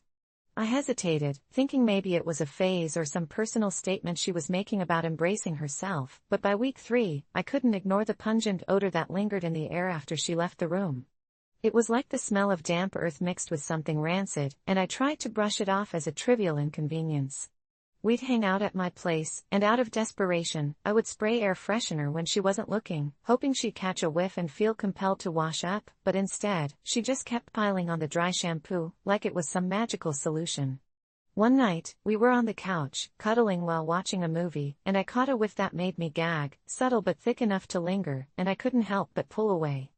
The look she gave me was one of confusion and hurt, as if I had slapped her across the face, and that was the moment I knew I had to say something. "Lisa, can we talk?" I started, my voice barely above a whisper. "I think you need to wash your hair more often." I braced myself for a fight, but instead of anger, she just laughed, that carefree laughter that had enchanted me so many times, now tinged with disbelief. "You're kidding, right? It's just hair. Who cares?" But I could see her self-assurance crack a little, the laughter not reaching her eyes. The days turned into weeks, each one more unbearable than the last. As we spent time together, her hair became a distressing presence. It was always stringy and looked like it was home to a family of grease rats. I felt disgusting just sitting next to her.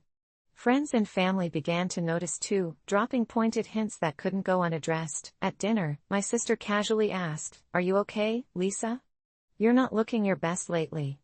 I felt that crushing embarrassment swell in my chest, the ball of conflict growing larger every time I pulled Lisa close. One night after work, I walked into our apartment, fully ready to be hit by that noxious cloud she now carried like a perfume, but what greeted me was oddly still. The whole place felt off balance, eerily quiet, and I immediately feared the worst. I wandered through the dim light, finding her bedroom door slightly ajar. I nudged it open, revealing the bed a mess of clothes and crumbs, but no Lisa. A sickening knot formed in my stomach as I turned to check the bathroom. The moment I stepped inside, reality twisted in a sickening way. The mirror was fogged up, and her hairbrush sat abandoned on the countertop, but where was she? The thought struck me like a lightning bolt that maybe she'd finally cracked. I found myself pacing the room, mind spiraling with worries, until I noticed the open window, and then I remembered something. She had mentioned a friend down the street hosting an art exhibit that night, so I grabbed my coat and rushed out, panic driving my feet. Arriving at the gallery, the vibrant colors painted walls contrasted sharply with the raw anxiety gnawing at my insides. I scanned the crowd, searching for her face, but found only strangers chatting and sipping wine. A wave of unease crashed over me. Where could she have gone? Just as I was about to text her, something deep within me prompted me to check the restroom. I pushed through the throng of bodies moving like a tide toward the bar, and as I reached the flickering light of the restroom sign, my breath caught in my throat. I could hear muffled laughter from inside, and I paused, my heart pounding. Forcing the door open, I stepped inside, and there she was, standing in front of the sink, her hair splayed out like a tangled mess, a friend from work, Jennifer, beside her. They both stopped laughing when they saw me, and the moment of silence hung heavy in the air, thick with all the things left unsaid. I stood frozen, my mouth working but unable to form words. "What's wrong, babe?" Lisa said, tugging a strand of greasy hair behind her ear, the innocence in her voice cutting deeper than any knife. My thoughts raced as I looked back and forth between the two of them. There was something unsettling about the way they were giggling, the way Lisa couldn't seem to feel the weight of the revolting crust forming on her scalp.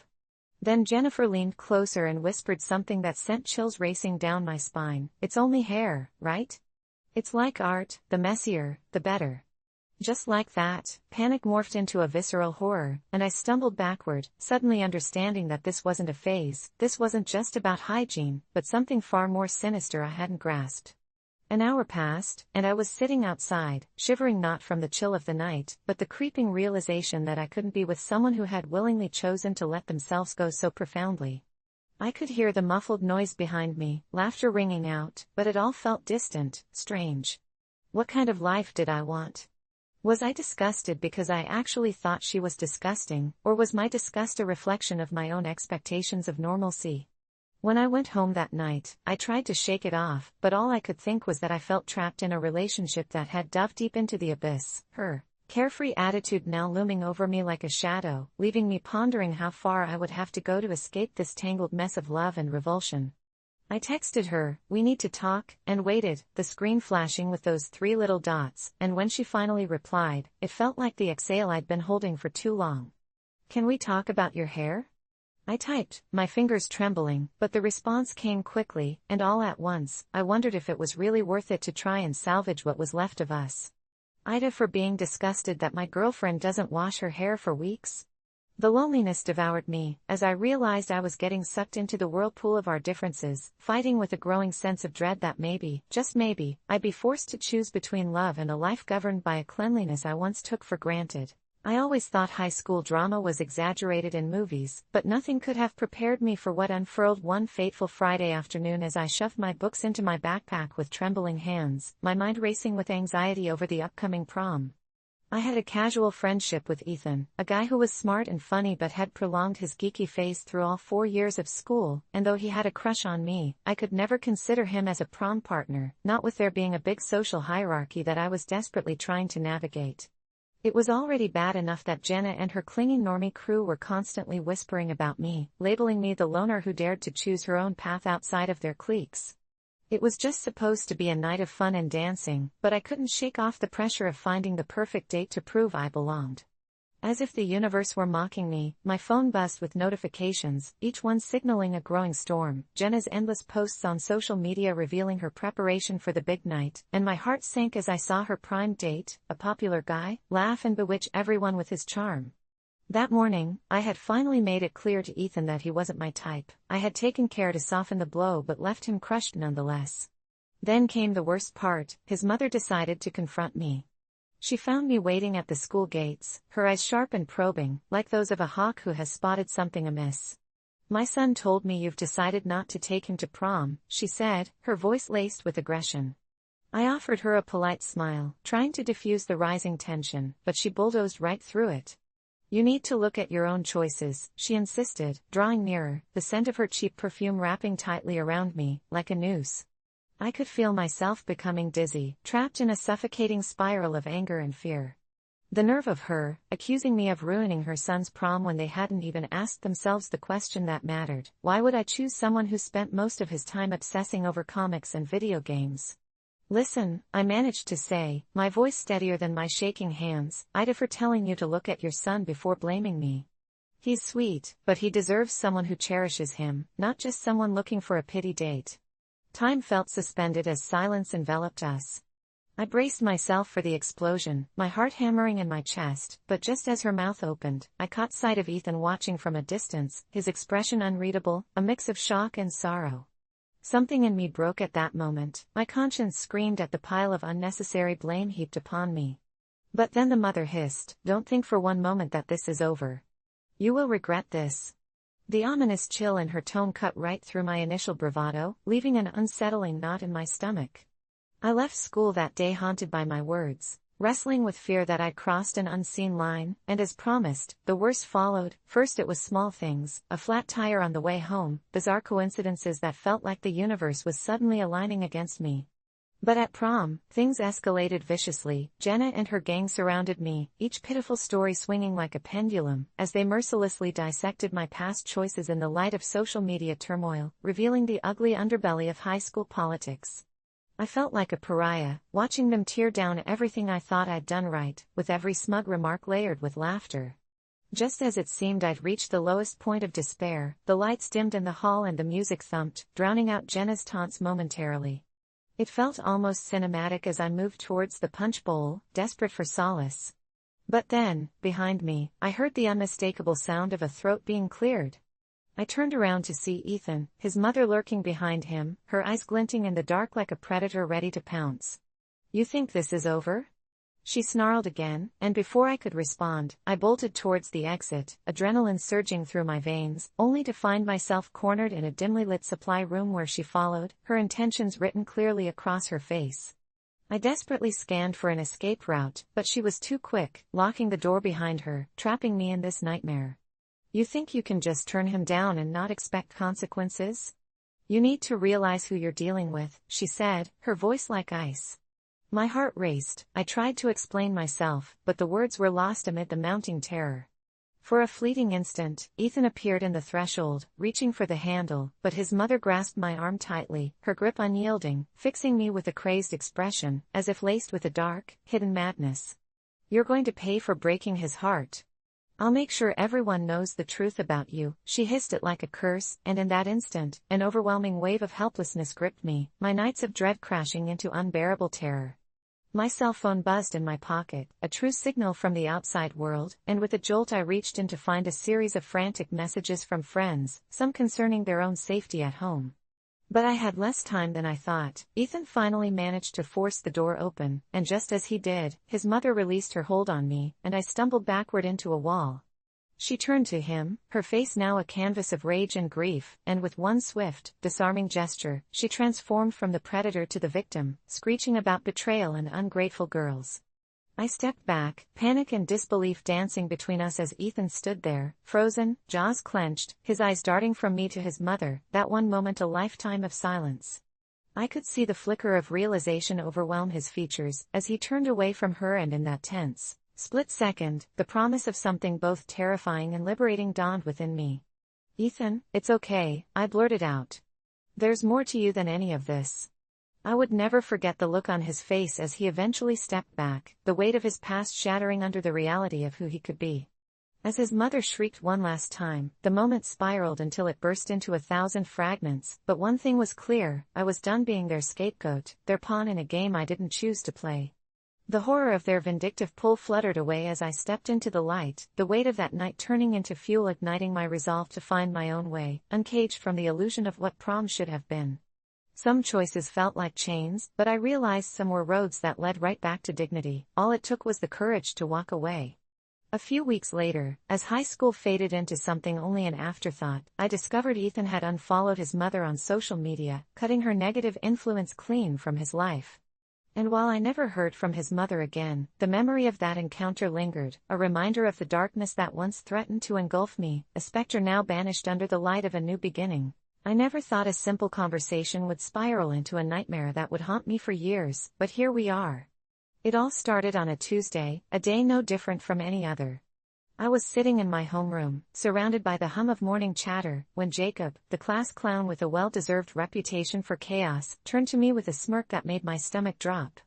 Just moments before, I'd finally managed to brush off the whispers about my appearance. My thick glasses and untamed hair were like red flags to my peers, an invitation for their cruelty. But when Jacob said it, I felt the world around me fall away. He called me a slur I thought I'd never hear directed at me, a word loaded with hate and ignorance, so vile it caught in my throat like the last bite of a bad meal. I was frozen, my heart racing, knowing that confronting him would only lead to more taunts, but doing nothing felt like accepting defeat. After class, I couldn't shake off that moment, that bite of venom that whispered to me that I was less deserving of respect simply for being different. Against my better judgment, I decided to go to my guidance counselor, Mrs. Perkins, a woman known for her warm smile and the jam-packed schedule of students desperate to be heard. She was trusted by many, or so I thought. I walked in, rehearsing my words, ensuring that I could convey the hurt without sounding too weak. But as I recounted the story, I noticed her expression shift. It seemed like understanding morphed into disappointment. "You need to speak to him directly," she said, her voice steady yet devoid of compassion, and for a moment, I thought I was being brave, but a sense of dread settled in my chest. The next day, Jacob approached me with his usual swagger, but something was different. There was an intensity in his eyes, an expectation that coiled around us like a noose.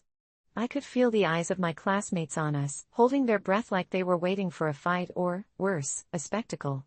Jacob leaned in closer, a sneer on his lips, and whispered, "You told on me, didn't you?" His voice dripped with malice, and in that moment, I realized I had walked into a trap of my own making. As I tried to find my voice, to say that I only wanted to be treated with a shred of dignity, he laughed, a cruel, guttural sound that echoed through the empty hallways, and my stomach twisted in a painful knot. The humiliation built with every laugh that chimed in around me. It was a familiar family of taunts, all mercilessly joining in, and I felt my standing as the target solidifying so solidly that it shook my core. I wanted to deny everything, to crawl into myself and disappear, but Jacob leaned in even closer, taunting me to deny it. I stumbled over my words, unable to fight back, and he responded by tossing out another slur, like throwing a stone into a glass house. His words shattered any belief I had in justice, and the following weeks turned into a blur of relentless bullying, an onslaught that transformed my once quiet school life into a daily battle of survival. The more I tried to advocate for myself, the worse it got. Whispers crept into the cafeteria, photoshopped images emerged on social media, and suddenly I was the joke of our school year. Each day, I pulled my hoodie tighter around me, a flimsy shield against the arrows of cruelty that seemed to fly directly in my direction. I lost friends, I lost joy, and I sat in silence while my name became synonymous with ridicule. I began dreading the walk through those school doors, feeling the heavy weight of shame, like a cloak that had been stitched together by every cruel word. It was as if every laugh in the hallway was a reminder that some stories have no heroes, only victims. I started seeing Mrs. Perkins less as an ally and more as a source of disappointment. Her suggestion echoed in my mind: had I been weak by telling her? By doing something? I felt caught in a web of self-loathing and guilt, one that twisted itself tighter every time I was labeled as a tattle or, worse, a coward. My trust in adults wore thin, slipping through my fingers like sand as I realized this cacophony of cruelty felt tolerated. Days bled into weeks, each worse than the last, until one fateful afternoon when Jacob decided to take things further. During gym class, in a cruel stroke of fate, he managed to coordinate a moment that would forever mark my life. I was paired with him for a team exercise. The moment he stepped closer, I could smell the sweat mixed with arrogance, a vile combination that churned in my gut. "Are you going to run away like a little brat?" He sneered, pouring scorn into those words, and every ounce of my resolve melted away. Instead of freezing, instead of standing tall, anger surged through me, fueled by weeks of torment and shame. In a fit of rage, I swung my arm, a clumsy, desperate act born from pain, but it landed hard against his shoulder. The room silenced as if time itself had held its breath. I couldn't take my eyes off his shocked face, and for a fleeting moment, I felt powerful. But any sense of triumph was short-lived. Before I knew it, he retaliated with venomous fists, turning that forgotten gymnasium into a cage of chaos. I'd become the villain in my own story, surrounded by chaos, and the teachers pulled us apart, leaving us sitting in opposite corners of the principal's office as the narrative twisted. I was labeled the aggressor, the troublemaker, while Jacob donned his martyr's mask of innocence. Moments later, under the fluorescent lights that seemed to mock me, I finally spoke up, fearing for my future yet again. I recounted everything, how I had tried to stand up, how I had only wanted help, but in the eyes of the adults, I was merely misbehaving. "This isn't my fault," I cried, the desperation in my voice ringing hollow under their indifferent gazes. I became the conversation topic in whispers during lunch, and a target in the anxiety-ridden dreams that plagued me every night. My friends distanced themselves, afraid of catching what they labeled my drama. I lived in isolation, cocooned in a construct of my own guilt, paralyzed by the need for validation while crumbling beneath the weight of blame. The dreams turned darker, the whispers morphed into chants echoing in my head. I began to wonder if maybe I did belong in the shadows, if Jacob had been right all along. A year went by, each day a collection of silent scars grafted into my soul, and just when I began considering leaving school altogether, a weird email appeared in my inbox, one that made my breath hitch and my heart race. It contained a recorded conversation between Jacob and a mutual friend, a confession made in chuckles and arrogance, affirming that he orchestrated the entire thing with malicious intent, to bring me down, to revel in my despair. In a world that had painted me into a corner, I emerged, holding this tiny, clipped audio, a talisman of truth. Part of me wanted to send it off, share it with everyone who had ever judged me, but fear laced my hands. Who would believe me? I could feel the familiar voice in my head saying it was all just my fault for ever speaking to the counselor, that I had become nothing more than someone to be ridiculed. But I couldn't let Jacob's cruel laughter win. The next morning, I stood there, heart pounding, as I played the recording from Mrs. Perkins, tears of rage spilling over. She listened, the colors draining from her face, each slur echoing like a drum roll at a dark circus act. Days later, the principal called an emergency assembly, and for the first time in so long, the power had shifted. I stood in front of the student body, fog settling behind my eyes as I recounted the truth, knowing there may be repercussions but refusing to be the puppet in this horrid tale any longer. The gasps around the gymnasium filled the space like a chasm of realization, and the terrible weight of how I had felt for so long began to lift like a dawn breaking through a long night. Jacob faced the consequences. Suddenly, my once silent monster wore chains, and slowly the whispers turned into empathy. But still, as I left the auditorium that day, I could feel the air around me stifled with the remnants of hatred and, for the first time, a flicker of hope ignited. It wasn't an end, it was just the beginning of understanding that sometimes, telling the truth, no matter how painful, can set you free. Yet, no matter how much I felt liberated from the chains he had forged, I knew that I would carry the scars of that battle forever. So, I ask you, AITA, for telling the guidance counselor my classmate called me a slur? Because somewhere deep down, I am still that kid whose heart raced at the thought of being silenced, and to this day, that fear lingers, waiting for its moment to return.